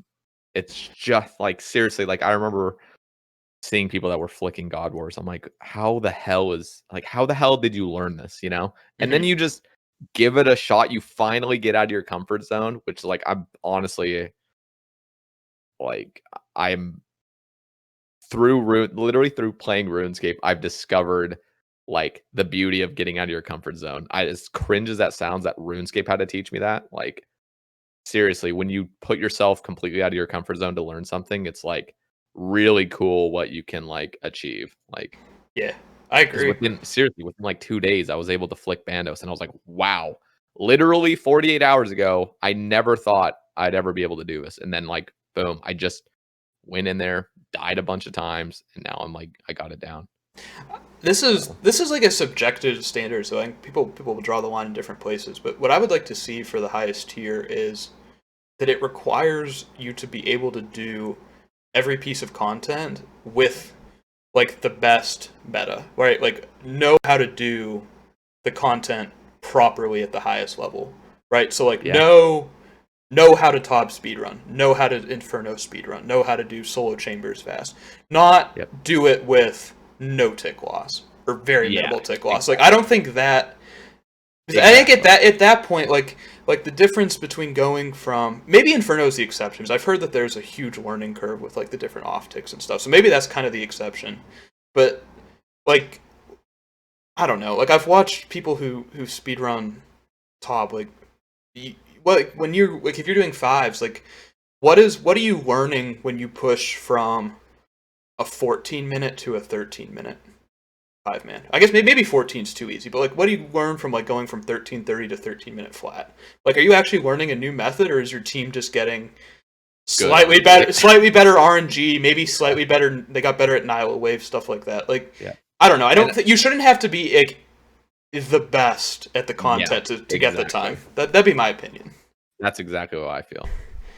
So I'm trying to think of like, and I know, Gauntlet's gonna be on there, get a sub something Gauntlet. There's mhm. just gonna be so many things you have to learn for Grandmaster that it wouldn't make sense for them to just like truly fuck you up and just be like, no, get a sub 50 Inferno, get a sub hour solo TOB without a Blood Fury or something. Like just like crazy stuff where it's like, okay, the best gamers are gonna struggle with this, like the very best, like that's ridiculous. So, and there's gonna be so many things on Gram. I'm pretty sure there's gonna be like, isn't there gonna be like 40? Didn't they say there's gonna be like 40 or 50 tasks on each tier? Like I said, I think they said like 300 total, like I 300 total just read the tasks. blog again this morning and it didn't register with me. It definitely sounded like they were going for a lot though.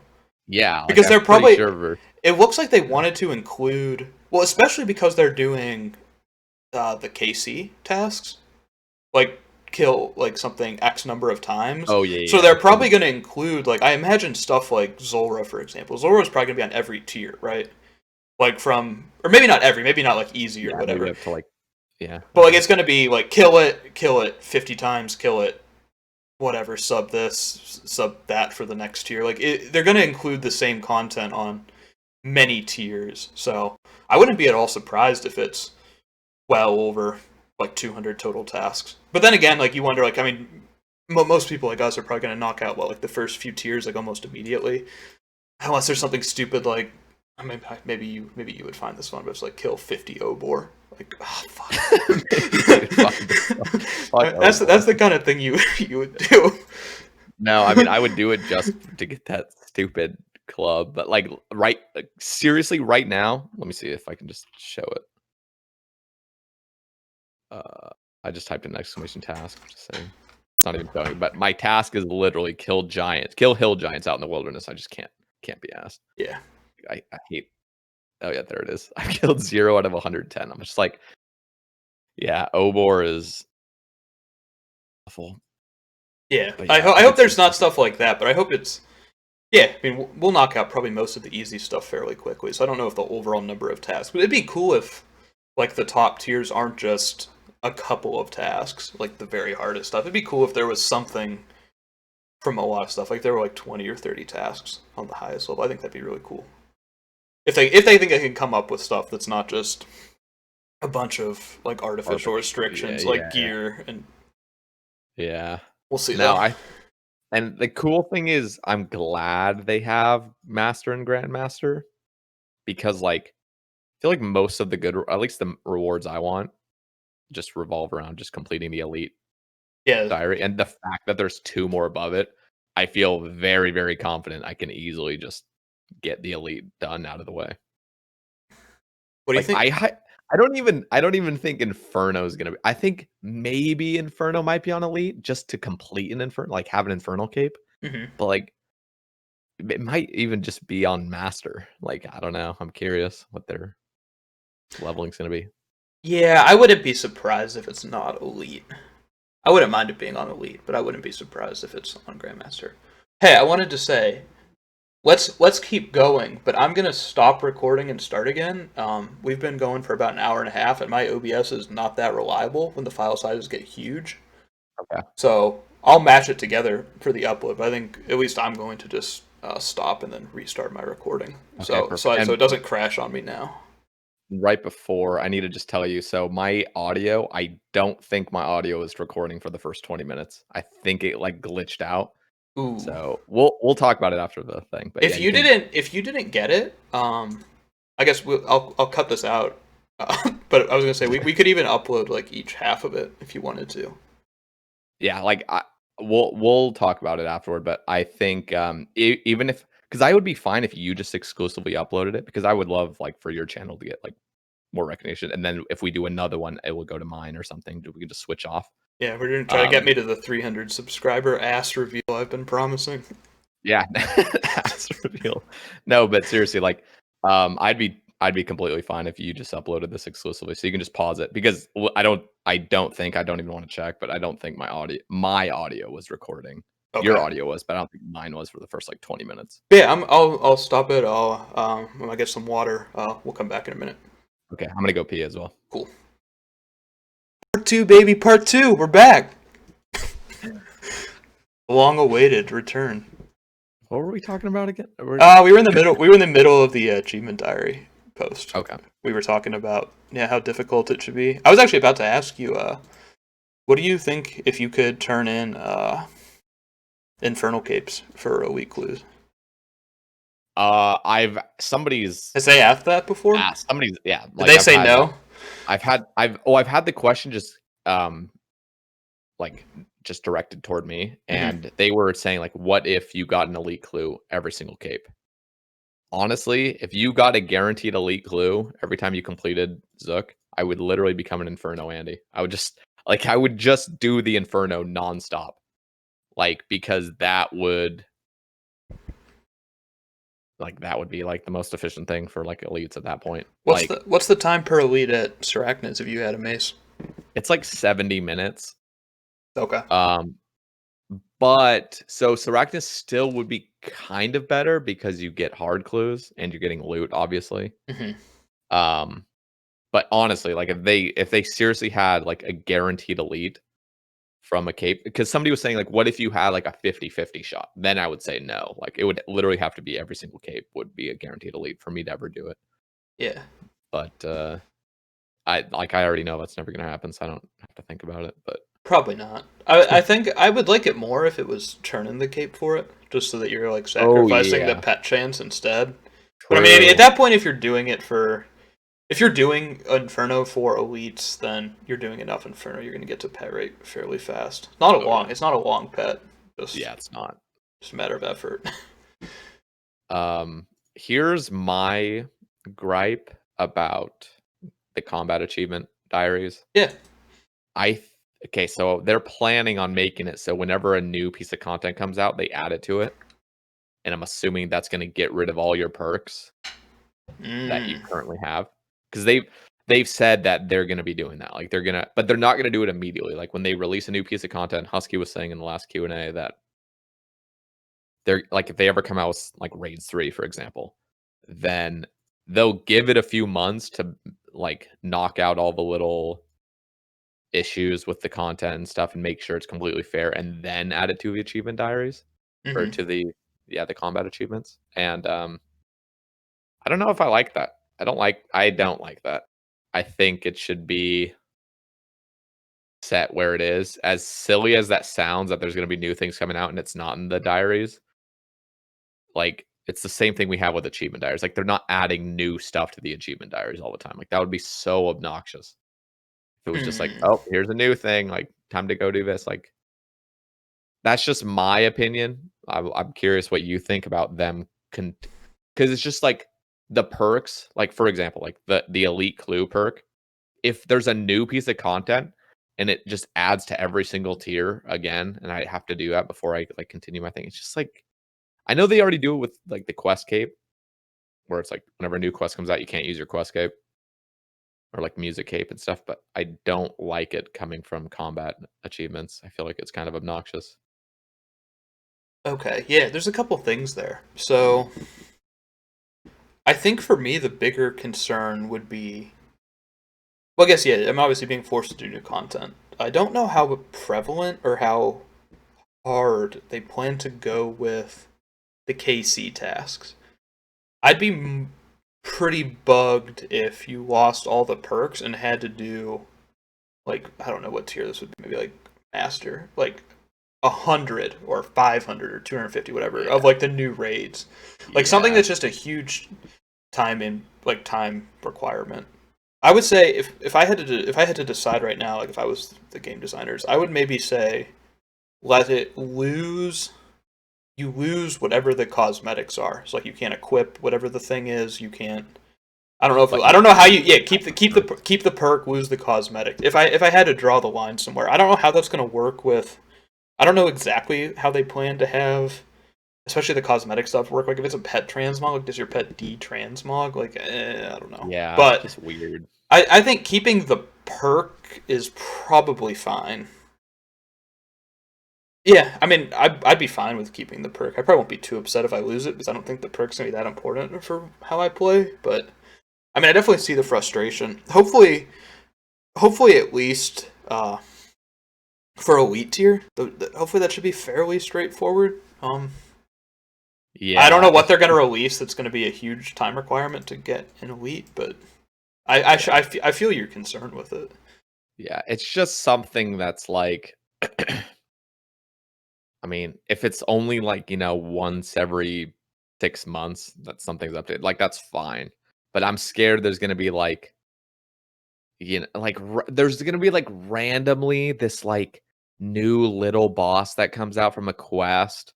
It's like, oh, you have to kill this boss, and it's like, but because it's an easy task, like you can't even use any of your perks because you have to complete all easies as well. Like just something so trivial, but it's like, oh my gosh, like, okay, got to do this week, like. Wait, Sae Bae, are you telling me you're worried we're gonna get too much PvM content? Yeah. I don't know if that's a that's a concern that I share. Like what? It's been almost a year since Nightmare, right? What was it, Nightmare January? I think we're coming up on a February. year. February. Okay, February, I think, yeah. yeah. Ugh. But no, I mean I get that. Yeah, Or it's at just least like, or at least if they put, I don't know, if they put like a longer grace period on it or something. But no, and I don't it's know. again like it's fine. What would be kind of nice is if it was like a set time where it's like January 1st every year they're going to update it. Oh So sure. anything that came out that year, it's like everyone's prepared for okay, January 1st, like all that new stuff that came out, you already kind of had a buffer to like do that. But then anything that comes and like it would have like a 3-month buffer period in the first place. So if something came out in December, that wouldn't go until like the next following year. That wouldn't be added to the achievement diaries until like the next following year. So it's like something where even if it is Casey related, you do have like 3 or more months to Hmm. work on it. And then like at a certain date, let's say January 1st, then it would go into the combat achievement. So everyone's like prepared I see. instead of just like a random week. It's like, oh shit, I was just using these perks and now I have to focus on this stuff like before I can move on back to like what I was originally doing. I like the annual aspect too because I imagine they're also going to need to periodically revisit times, right? Like as new content comes out. Like Probably. I don't know. I mean that's its own whole separate can of worms Yeah. entirely. But It's they're gonna at some point need to look at it again, right? Because like 3 or 4 years in the future, for whatever so time so they've much picked better gear. now is not going to be Yeah, relevant anymore. true. I mean, I know people have said that like, I mean, DPS increases are generally gradual. I don't know if we'll see another thing like Tebow come out. I mean, maybe. I think if anything, we'll probably see be like more range strength equipment. I think we're kind of due for new ranged armor, so that'll probably be coming, as unneeded as it is. But I I know it. wish they'd come out with like a prayer range armor, like very high prayer, like something like proselyte-ish, like where it's like +7, but it's like I don't know. I've always kind of had a gripe with that melee is the only armor that has like a prayer bonus. Like it would be nice if it was like a prayer d'hide or just something where it's like I would. obviously that's not coming out in Raid 3, but I've always been kind of a fan of let's get like a proselyte d'hide or something like I like the idea of a range prayer set. Maybe give it a small amount of range strength too, like a It would couple have per to be piece, very and then useful. make it no defensive bonuses, like at all. Make it like That you're would be naked. cool. Like That would be cool. give it a trade off, right? That's what I was so butthurt about when they came out with the Nate is not face guard. They just made it a straight up buff with everything. Prayer, defense, like just Hmm. everything was better. And like pretty much everything was better than the Serp helm. Like besides defensive bonuses. But it's like it had Hmm. +3 prayer, an additional strength. Like it still has like it has no negative bonuses at all. Like Oh yeah. I was really bothered by that. I was one of the people like honestly when I was really hoping that the Nate is not face guard would have like a -3 prayer. Just something to make it not best in slot for every single possible thing. You know, it's like, okay, there is sort of a trade-off to getting best in slot strength. And like I really wanted a negative prayer. I'm gonna be honest. I thought that would have been awesome. I wish they would go. I mean, I honestly, I completely agree with that. I love the idea of like really aggressive trade offs. Yeah, Like same. make it. They don't seem to like that. They don't seem to like the idea of giving like a piece of best in slot gear like a large They make negative side to everything it. yeah, they make everything good about it. Like it bothers me. Like even just like or even what is it, Inquisitor? Like it's not actually that like I thought the whole thing was that like it was supposed to be not defensive. Like you're not even that squishy in it. I don't know. Like I would You're pretty squishy, and I'm gonna be honest, but like are you actually? you're pretty I've watched people like one of us. at least at Ulm it doesn't look like it's a problem. When I see people Yeah, use it well, I there. mean, that's true. I Maybe mean, Nightmare it's more significant. if you're getting hit with like melee and range, it's really squishy. But like magic, it's like you barely notice anything. I'm curious actually what the difference is. So like, okay, it's like 100 and wait, what was that? Yeah, it's like 100 and like 70-ish range strength less than just wearing bandos. Like I mean that is significant. that's a lot. I But agree. I wish I wanted it to be maybe no defense or like practically nothing. I wouldn't have even minded though if it had had slightly more strength than Bandos. I know it has the set effect which gives it like a max over Bandos in certain places, yeah, but I I would have been fine with it having like 2 strength bonus more per piece and then terrible I completely defense. agree, and I feel like it should have had really negative slash and stab accuracies because right now it has like a very like negligible where like I could still claw with full Inquisitors on. It doesn't even make a big deal really. Yeah. I feel like they really should have done that, and I do. Here's something really stupid about full Inquisitors. So they've given it a 0.5% per piece damage and accuracy boost. Hmm. That does not do okay. So the accuracy part obviously does a little teeny bit, but if you're wearing 2 pieces, under no circumstances will that ever give you a max hit. That 1% damage never, ever, ever, no matter what, will ever give a max hit. Right, with their flooring you have to hit 100, right? Yeah, To get anything with it. you have to hit 100. So it's really dumb. It's just really, really dumb that that's even a thing. I feel like each piece should give 1%. So that at least you have a chance of wearing 2 pieces and get like that 2% would become a 50. So as long as you're hitting a 50, you know, you could potentially get a max hit. I think that would have been a little bit more That's fair. And then if I like that too because then you get a max with anything but a scythe. It yeah, wouldn't give pretty a much. scythe a max. And then if you're wearing the full set, I feel like it actually should have been a little bit more buffed. I think it should have been like a 4% total. So it's like 1%, 2%. Then if you're wearing all 3 pieces, 4%. But Yeah, that's just me. I wouldn't have. Me and the habit. I think it should have been. I think it should have been a little stronger than it is. Yeah, I think so as well. I also And it didn't realize though, like how many things you can crush with. Like I didn't realize people were going to be crushing with lance and stuff like that.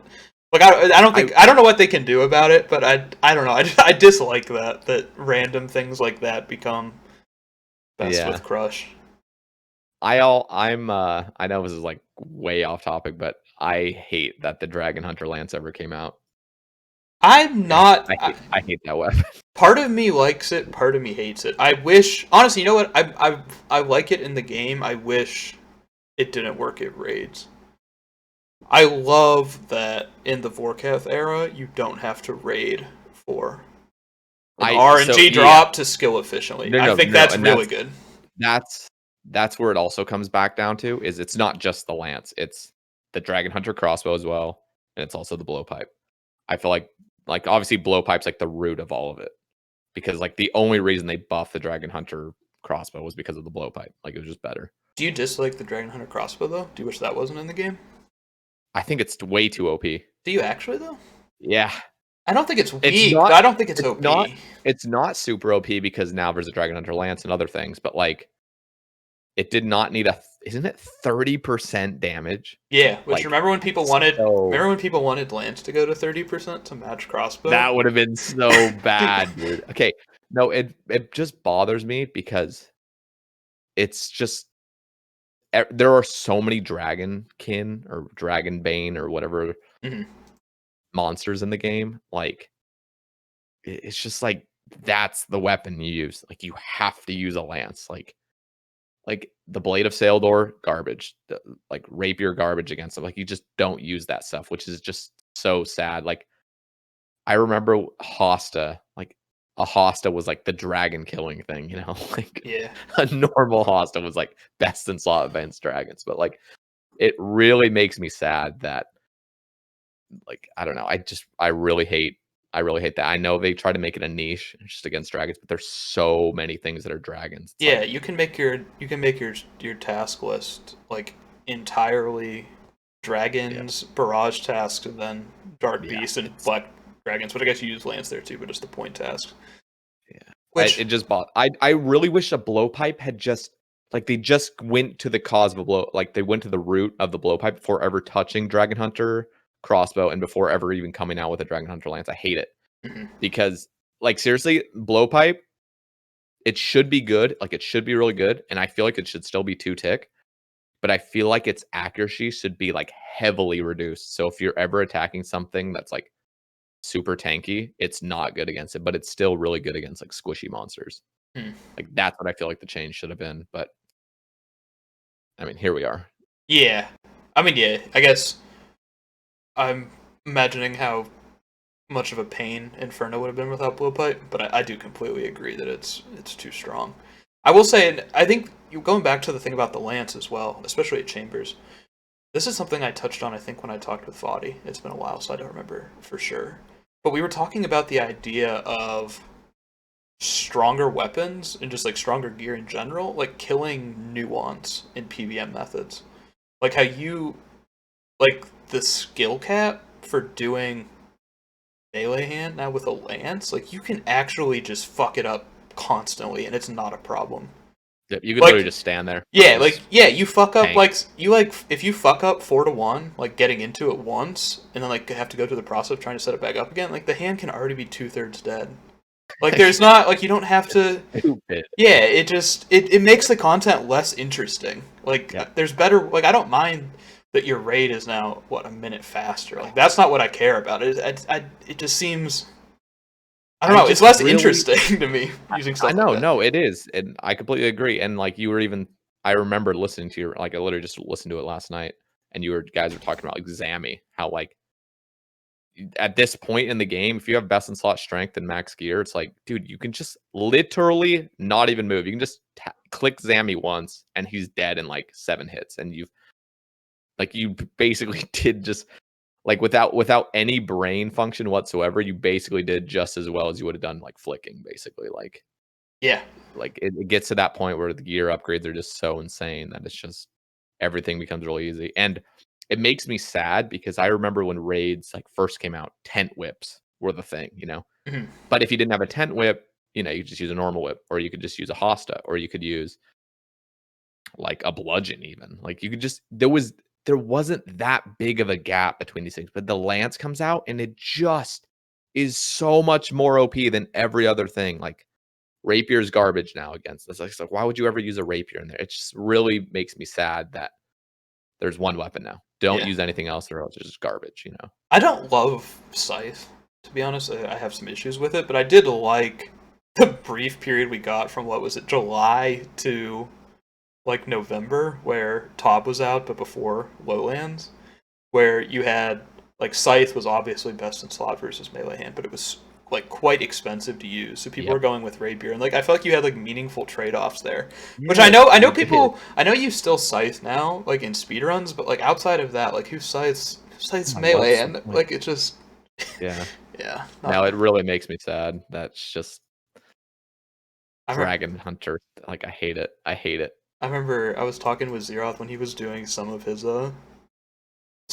his chambers grind, like when he was real dry or whatever towards the end and really bored. He said he was like going back to bringing Rapier just because he found it more fun than Lands. Like just like the animation Mortis Yeah. found it more No, fun. it is. It is cool. Like, honestly, like, dude, I think, like, I just want it to go away. Like, honestly, I wish it had just been. I wish what would have happened, like, with Hydra is given, like, maybe you could still call it a Dragon Hunter Lance. Isn't it? I think it's a 15. Is it 20% It's or 20, 15? 20. It's 20. I really wish it had been like maybe 10%, where it's like barely better than a Rapier. Maybe I don't even know the DPS calcs on it, but it's Mhm. like it's just barely better.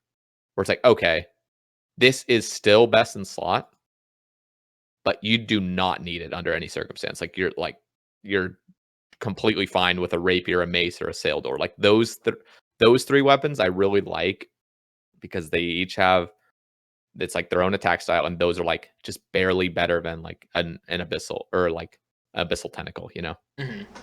And the lance could have come out and it would have been best, but you don't need it. Like it's just barely better, But Yeah. oh, I just hate that. What was Dragon Hunter initially? Was that 10% before it Dragon got buffed? Hunter Crossbow. crossbow. Yeah. That was yeah, I think it was 10% because it was like it was like a 95 accuracy. And then it became because of a 10%, it became like a 105 or something. And then the damage like was just barely better. It was better than an Armadillo cross. Wait, was it? Now I'm trying to think. It was damage and accuracy, right? It 10% was. each. Well, I know it Okay. was damage and accuracy. I just can't remember what the initial number was. I just thought I don't think it was 20 because I'm pretty sure it was a more yeah, significant no, buff than it that. had to have been 10%, I think. Yeah, it must have. And I thought that was great because there was a lot of people that would AFK wyverns, stuff like that, like brutal blacks, where it was like obviously Tebow would just be a lot better, but I really liked where that crossbow was because like crossbows are always shit. Like they're Yeah. almost always shit. But 10% it is had a not need. insignificant, really. Yeah, like it would have been better than an Armadillo crossbow was the best in slot crossbow. Mm-hmm. Like so when it's better than that against like dragons, like that was fine. Yeah. And like Zulrah, I mean, to be completely fair, I have my own. I would love to kind of talk about how I feel about Vorkath as well, because I know that was one of the topics. Yeah, Because, talk to me about Vorkath. I'm a big Vorkath enthusiast. well, I'll start out by saying Zulrah, just go like feeding into Vorkath. I need to kind of mention about Zulrah. So personally, I think Zulrah should be nerfed again, but I think it should like what it should do is like nerf the loot a little bit, just a little bit more, because it's already pretty like bad. But nerf it a little bit, but make it so scales like you get double scales per kill. So it's Mm. like, okay, this is something where it's like this is just kind of feeding your best in slot weapons. Like your blowpipe's literally best in slot for so many things. Like this isn't just grind Zora for supplies and stuff. Like you should go there getting scales. And I think like that's what Zora should be, is like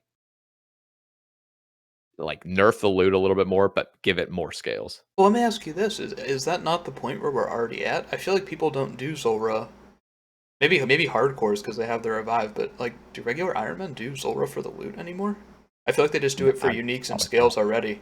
I mean, dude, fuck it, nerf nerf Zulrah drops, give it more scales, whatever. I'm cool with it, but I think it's already so overshadowed by other stuff that like Yeah, it is. You're right. But it would be so what I wanted. So this is what I talked about was with Vorkath for a while because they were talking about a nerf like earlier this year and like Mhm. never happened, obviously.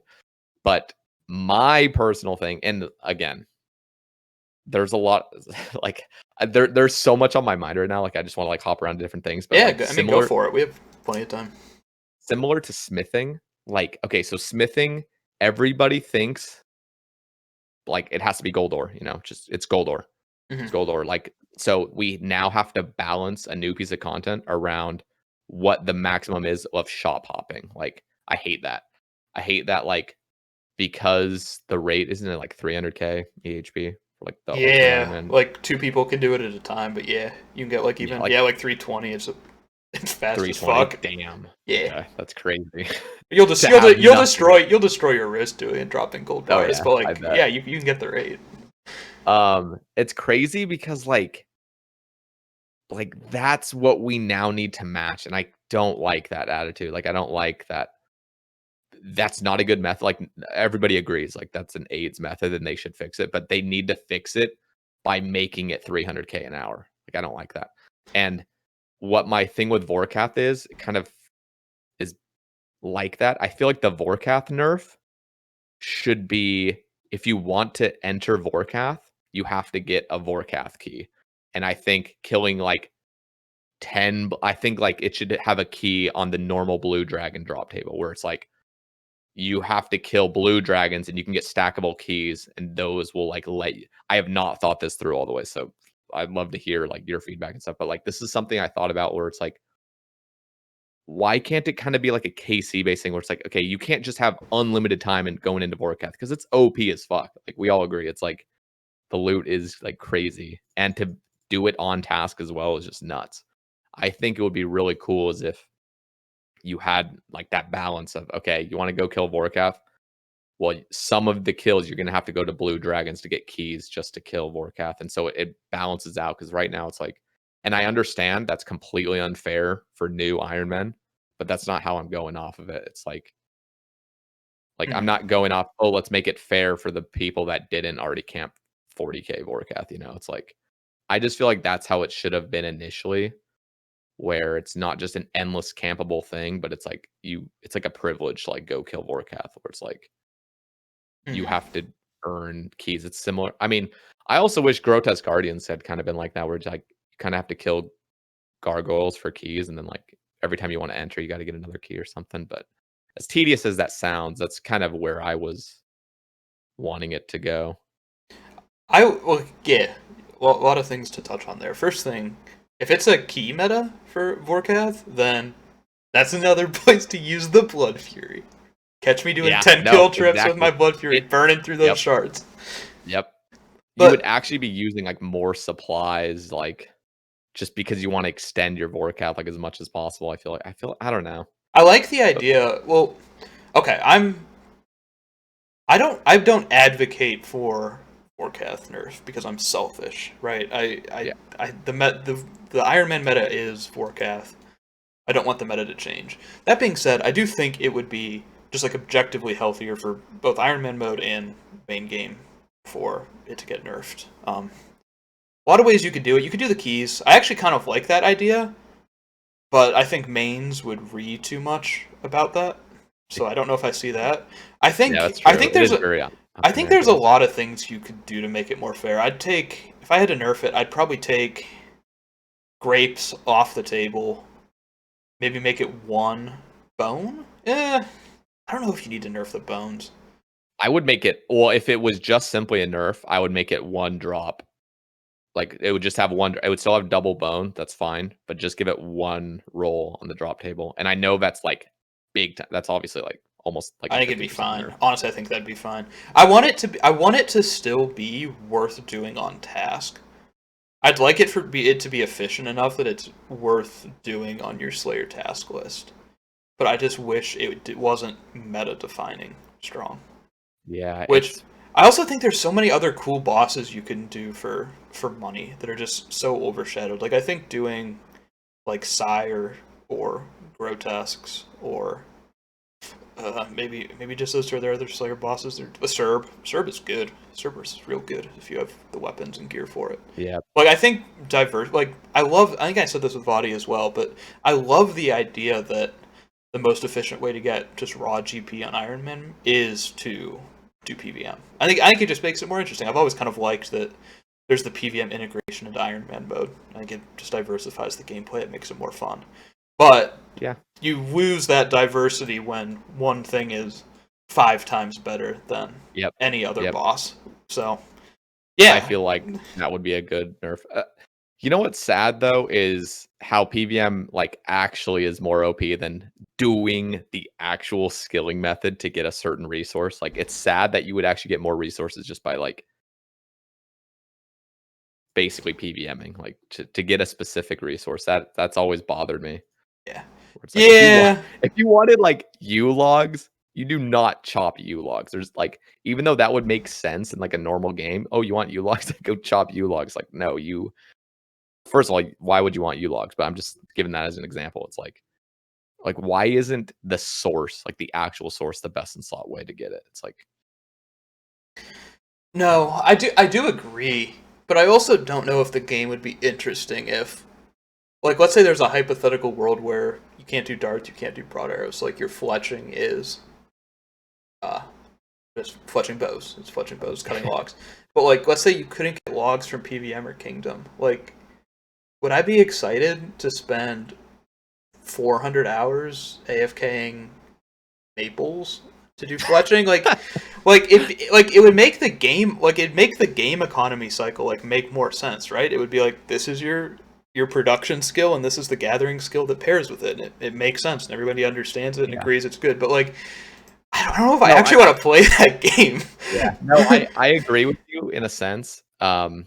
Personally, like, okay, so I am just a unique player. We'll just say that. But like, you know how there's like ores around the world, just random rocks that are just completely useless. Like, absolutely. Like, why the hell would you ever mine a normal ore?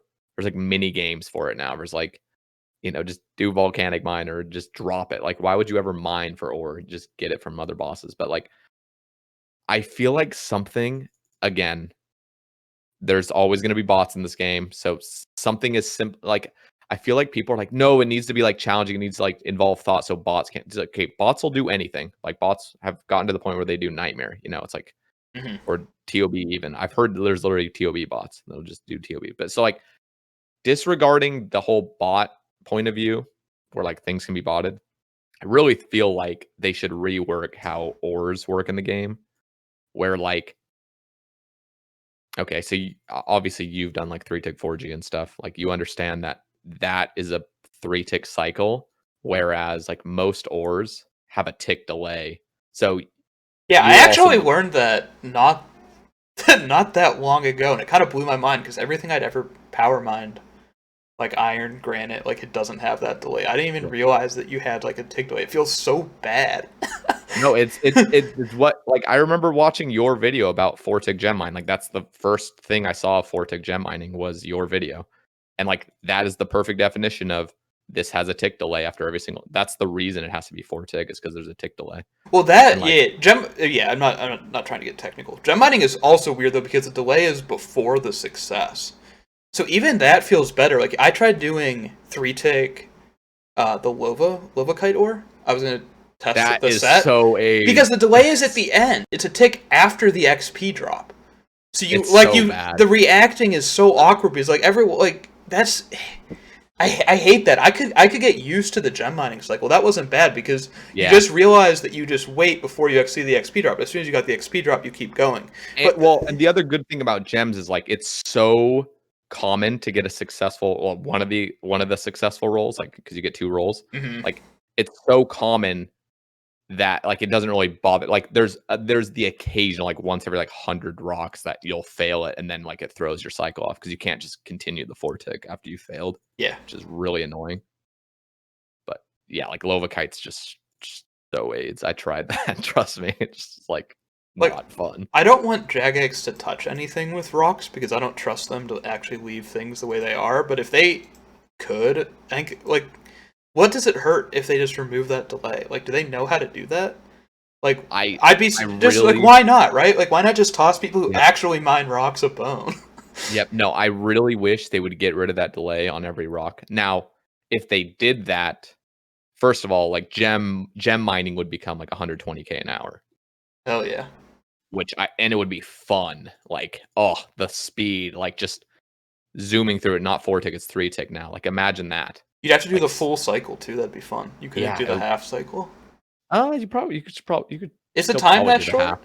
Maybe it is. I actually You could don't probably know. still do the half.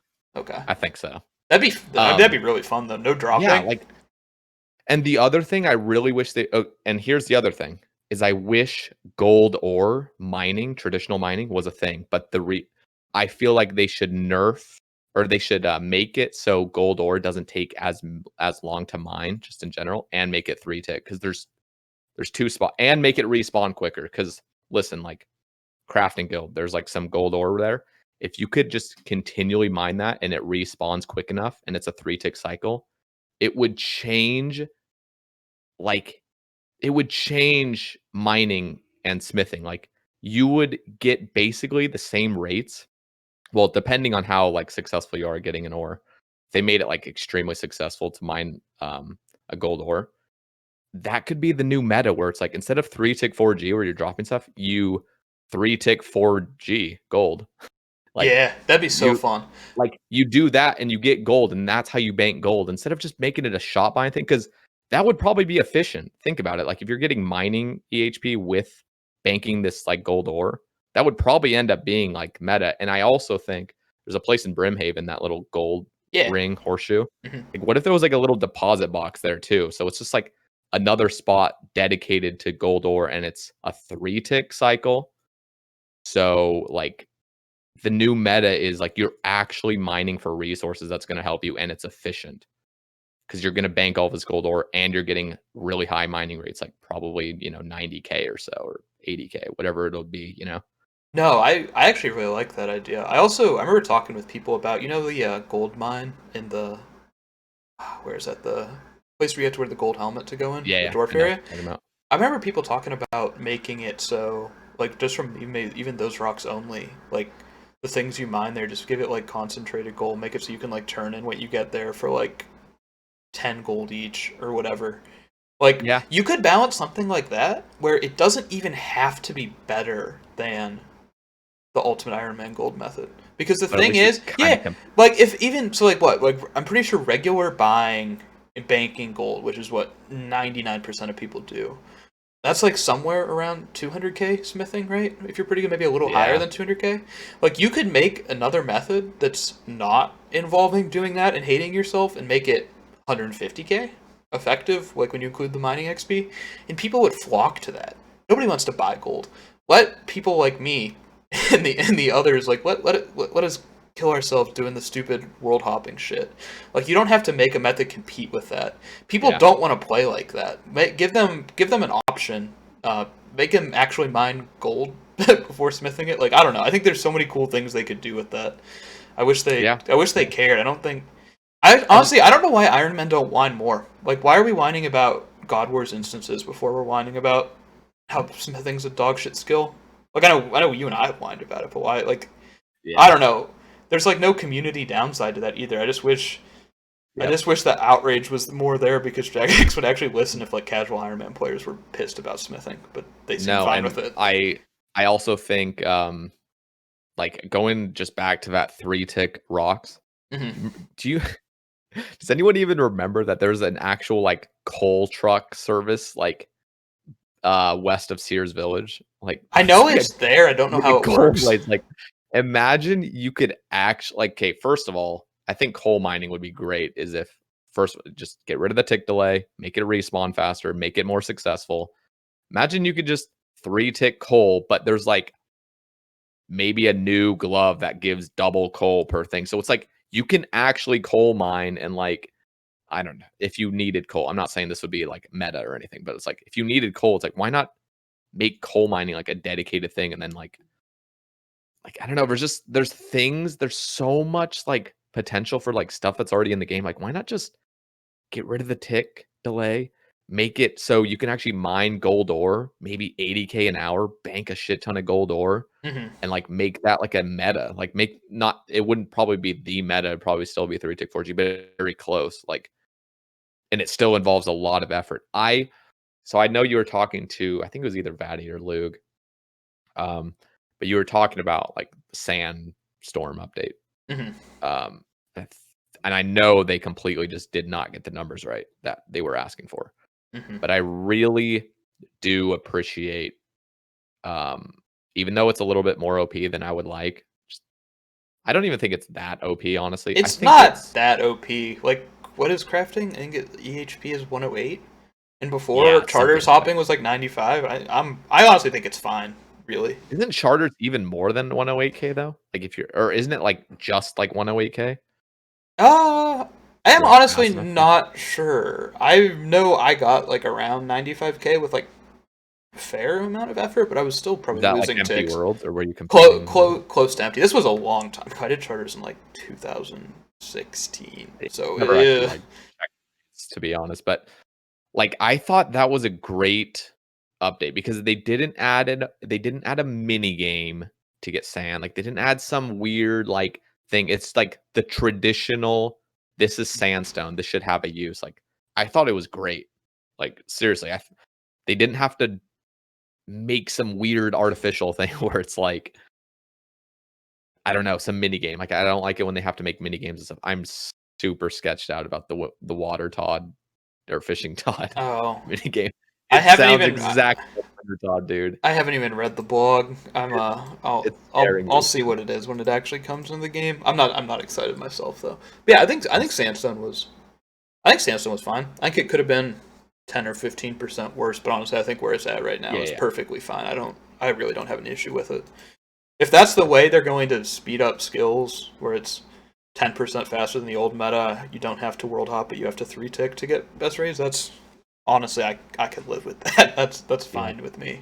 No, and it's the same thing. Like so they came out with Volcano, and part of the reason was to like give that was kind of like the cure to getting gold ore. You know, it's like, oh, do this mini game to get a bunch of gold ore and just a bunch of other shit.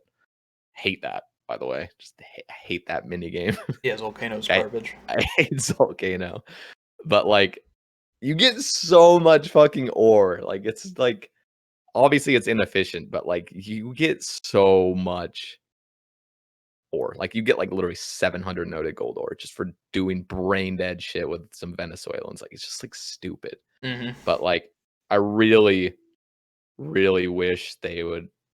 I'm just I'm obsessed with that, getting rid of that rock delay and making like traditional mining have good potential, like gem rocks, make it better. I want coal to be better. I want like gold to be probably like really close to meta, just something like that. But you still have to 3-tick it, obviously, and like just things like that to revitalize the stuff that's already in the game that gets zero use. Like just also silversmithing gauntlets. I want those. Yeah, we get it. You did raids. Probably have what, like Silversmithing 200K gauntlets, man. silver. I got 100K. Yeah, ridiculous. Like what? Like make silver. Like I'm scared to even touch like my. I mean, I don't know why I would ever touch my silver, but like I want, because somebody was saying you can like sell your silver to the Tazar shop or whatever for You probably can. I have no idea how much you get in yeah. return. It's like 5 or something. Like I think mithril ore is like 16. You get like 5 from silver or something. Oh, so garbage. So it's like kind of worth it if you're never gonna use it. I suppose. Yeah, better than But nothing. like I want to like save it just in case they come out with silversmithing gauntlets. Because why not?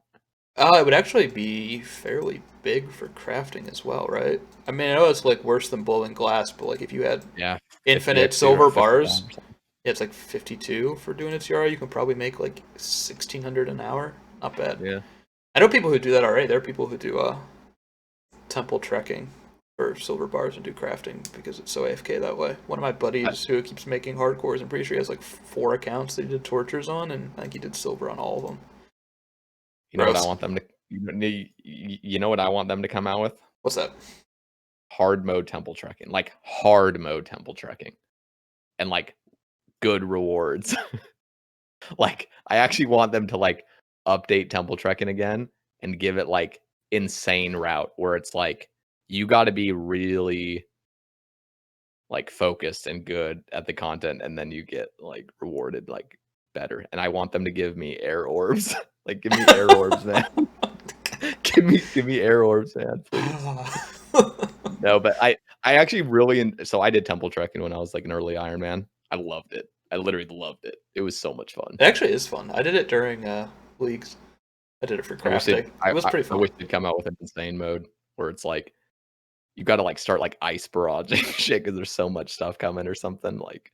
Dude, raids 3, just actually temple trekking. Back to back Mauritania raids. No one was expecting that. I mean, I'd be honestly be down with it. I don't know what you put on the reward table. That's not just straight GP, but I mean, I'd be down. I think it'd be fun. I like some of the encounters. Some of them are extremely dull, but there's some cool ones there. Wish there was like some more actual strategy than most of the things you just throw prey melee on in AFK. Yeah. All right, let me see what else we hit on this list. If there's anything we haven't hit on, we've been all over the place. Nightmare style drop tables. Probably the last. Ooh, yeah. Probably the last thing we'll talk about. How do you feel about? I guess this is really just for you because it applies more to you.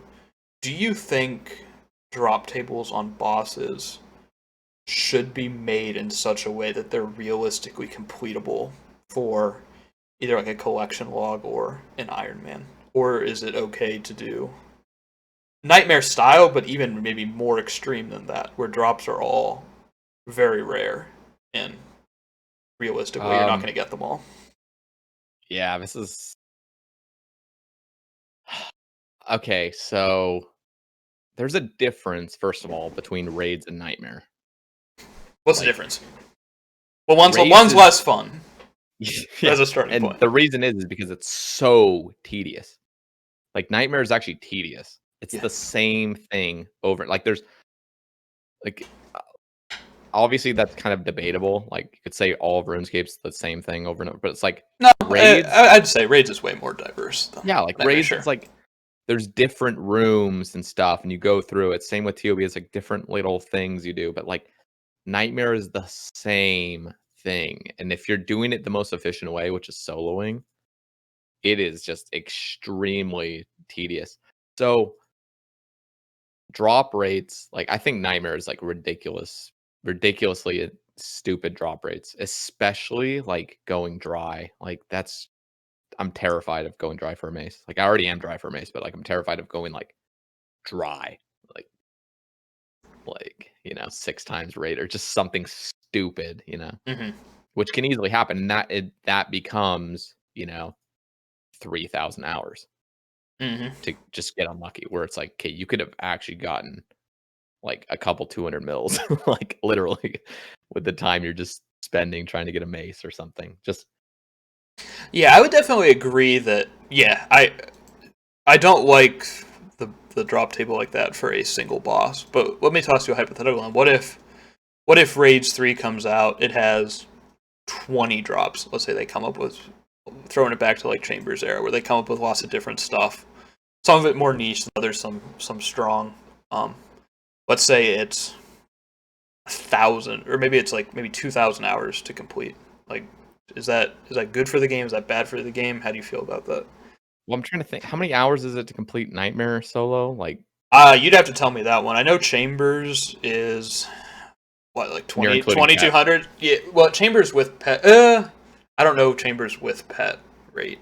Chambers without pet is what, like 1,000 hours. 80 HP rate, maybe like 900 hours, which is very long. But people generally like it. But what if something was like 2 or 3 times longer than that? Yeah. Trying to think what Nightmare is, because I know just getting an orb, like a specific orb, is like almost 700 hours. And like, yeah, it's just stupid. So completion's probably about double that if it's like Chambers. Yeah, I think it's like 1,400 hours, probably, maybe a little. I don't know, because there's only 3 of them. And like you would expect to get the other drops by the time you get the 3 orbs. Yeah, you would think so. I don't know how many, but I don't think it's any more than 1,500. But like, feel like that should be the cap. I don't really feel like anything should be like more than that because just simply the fact that you can go like extremely dry on something, it's just like people are going to. But I don't know. It is RuneScape at the end of the day, and like I don't know. It's like Jagex is not saying complete this. Like that's us deciding. Like I want to complete this. So it's like I understand like they can make things as rare as they want. It's the same thing with like the Scotizo jar. It's like I don't care that it's that rare because it's first of all, it's just a cosmetic. It's not like it. Yeah, even for that rare, it's like less than a mil, right? Like worthless. Yeah, like I don't care about it. It's the same with third age. Like you can't ever realistically expect to complete third age, but like actual items with like use, like nightmare stuff and raid stuff, like I feel like it should all be relatively obtainable. Mm-hmm. Yeah, I'm not sure. I know I was talking with people who have more background like in different games. I know like in a lot of games, just it's standard to have everything's extremely rare. Nobody completes stuff on their own. You get one rare drop, you sell it, you buy the other stuff you want. Like that's just standard practice. Yeah. This game is kind of unique in the fact that you have people who are going out of their way to try to do get every item by themselves. Yeah. I also worry though if I don't know how that's going to work with balancing future raids. Maybe if they go top style, like top's not bad at all to finish. It seems like they definitely made part of the balancing process was taking into account how difficult it is, right? I don't know if they expected people to be doing as many completions an hour as they are now, like where you can do like more than 3 an hour with a good team. Yeah, I really enjoyed TOB. It was like things just felt obtainable. Mm-hmm. Whereas Nightmare does not feel that way. It really feels like you just kind of get lucky. It's kind of like, I guess it's kind of like getting a Tebow at raids. That thing is pretty rare. What thing? I mean, the isn't mace? a Tebow like 900 hours? No, to get specifically a Tebow, it's 1K, so that's like 400 hours. Oh yeah. It's getting getting a Tebow is 1 in 1K, right? So Yes. it's like 333 or something if you do like 20 minutes. Mm-hmm. That's what I was thinking. But yeah, like probably like 400 hours. Okay. Yeah, for some reason my mind is confused. I was thinking it was 1,000 hours to get it, but yeah, it's like a third of that. What's mace? How many solos? Well, a mace is 1,200 solos. So if you do 20-minute, which is honestly more than you could actually probably expect because like when you start out as an Ironman doing it, you don't have a scythe, assuming like you don't have inquisitors, you don't have a harm.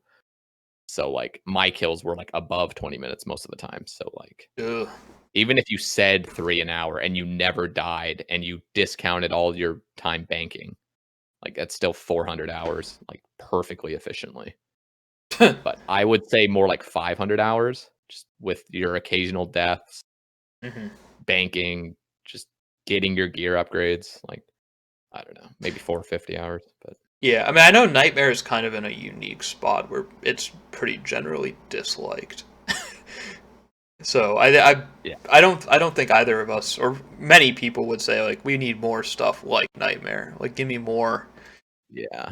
One boss, very rare drops. I will say simply because I've done Nightmare and I have full Inquisitors and I have a Harm Orb, like it is a big fucking flex. Like I'm not gonna lie. It's like it feels good to have grinded out that because like you're not gonna see many Ironmen with it. Sure. And Oh yeah. and if they do have it, well, either they spooned it like hardcore, or they've put in serious fucking time into their account. And the cool thing, something I do like about Nightmare, besides just how tedious it is, and now there's 3 phases of the same bullshit, and it's just one tick flicking if you want to save supplies. It's like you're not getting anything. Like this is not something you can self-sustain. Like you need to be a very high level like a very just high level Iron Man to be able to like really grind this out. Because you need a bunch of supplies, you need really good gear, and you're not getting supplies back. Like you're not just like funding yourself through doing it. Like I don't like that how you can fund yourself through like certain things, like self-sustain. So I really like where Nightmare's at in that aspect, where it's like, okay, like you can't be like a level, I don't know, it's like I know you can kind of get carried through Nightmare if you chose to, but it's like it's not the same as because like seriously, you can be like a level 70 hardcore Ironman and go to TOB and like grind out a scythe probably because it's just like you don't really need much. No, yeah, you see all kinds of undeserved stuff. Yeah. But I mean, yeah, the top loot system in itself is a travesty. Yeah, I think Nightmares might be kind of similar, but we just don't know how it works fully. But I Yeah, really do think you don't really need to pull that much weight. I don't think. Well, I don't know, but yeah, I know I people think are trying to figure it out, right? Like with the alt methods, trying to figure out how it yeah, works. I know it's I'm not apprehensive solved. about it. I don't think anyone's quite solved it. Have you considered doing alt nightmare at all? I won't because first of all, I don't have an alt to do it, and if somebody even gave me one, I wouldn't want to like flick prayers on both accounts and like go through that headache. And I also would feel so bad if somebody else alted for me because I'm Don't not paying for anybody for it. don't you So. just don't people just wear Justy and can't mage prayer? Or is that bad? Yeah, I think I saw Lake doing that, just praying May with Ellie and just a shirt, but Yeah, I mean, I'm not like advocating for it. I'm just, and also honestly, it seems even more aids. Like it might speed it up, oh but like you're gonna hate yourself for the whole time you're doing that for sure. yeah, and you're not even positive. Like if I was positive that it was way better, like it wouldn't be way better anyway. But if it was positive that I'm saving like 30% time doing it, I would consider it. But it's like I don't even know if like the drop rates truly aren't being affected by this. Yeah, Because yeah. somebody just simply getting a drop doesn't mean, oh, it was still a 1 in 100. Like, who knows? It could have, like, people are assuming it stays 1 in 100, and that's what I would believe, but we're not positive that, like, drops are still staying the same rate. What? But don't they get more common as team size goes up? No, they don't. It would be the same. Because, like, in a 5-man, getting a drop from Nightmare is still 1 in 100. Same with a solo. Oh, I see. I see. Yeah. I see. But I'm just curious because, like, it goes off of damage base, and they say, if you were in, like, a 5-man and 4 people died, like Huskies said on Twitter about like you won't get the drop. Basically, like you would need to have done Ah, at least a certain amount of damage threshold. So it's not like you could just do 5 ends over and over and then have everyone leave. So it's really hard to say what's truly making it like I don't know. It's confusing, but no, I follow. That makes sense. Yeah, I mean, hopefully, if I ever get around to doing it, I'm a long way away from that. Hopefully, it'll be solved by then. So, or we can finally bully JMods into giving numbers on Twitter at 2 years after content comes out. It's always the classic. But I'm looking through our list of topics. I feel like we've pretty much hit on everything. yeah. The second to last one, I don't know if we probably won't go into now. I'll probably maybe talk about that just myself. That's more of a personal thing. But I guess that is probably going to be about the end, unless there was anything Yeah, else you no, wanted to talk about. I think it was good, nice and meaty. We This got a is lot of it's like 2.5 hours, detail. I think. Yeah.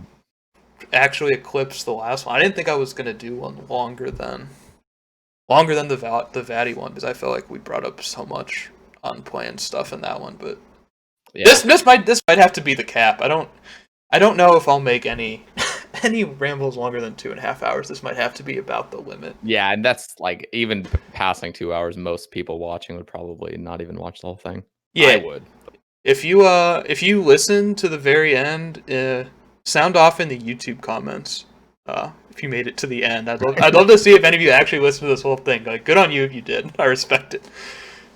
Thanks for listening. So just I guess to end, like I want this to be like exclusively uploaded to yours, Juke, and then I will eventually re-upload this video in the next couple weeks just so I have a collection of it on my YouTube channel. But as Yeah, of right now, we'll just have yours, and then just in a later date, it'll be on mine for those that yeah. Be sure. maybe missed it or something. So Be sure to specify that the riveting gameplay you're seeing in the video, though, is coming from me. I have my chat box minimized. They might not realize this was me killing Viral Watch. Don't get it twisted. But all right, man. Hey, I really appreciate this. It was actually a lot of fun talking about all this. yeah, I'm always a little apprehensive. Like I said this in the Vadi one as well, but I've never spoken with Sae Bae before. I don't think we've ever been yep. in a call together I before. feels like I've already spoken to you because I've listened to your rambles, but yeah. Yeah, same here. But it's always fun when you get into a call with someone for the first time and it just meshes and you find it easy to talk to one another. So really was a pleasure, man. Yep. All right, that's it. Thanks for listening, everybody. Take it easy, Sae Bae. Catch you guys Awesome. later. Have a good day. Peace.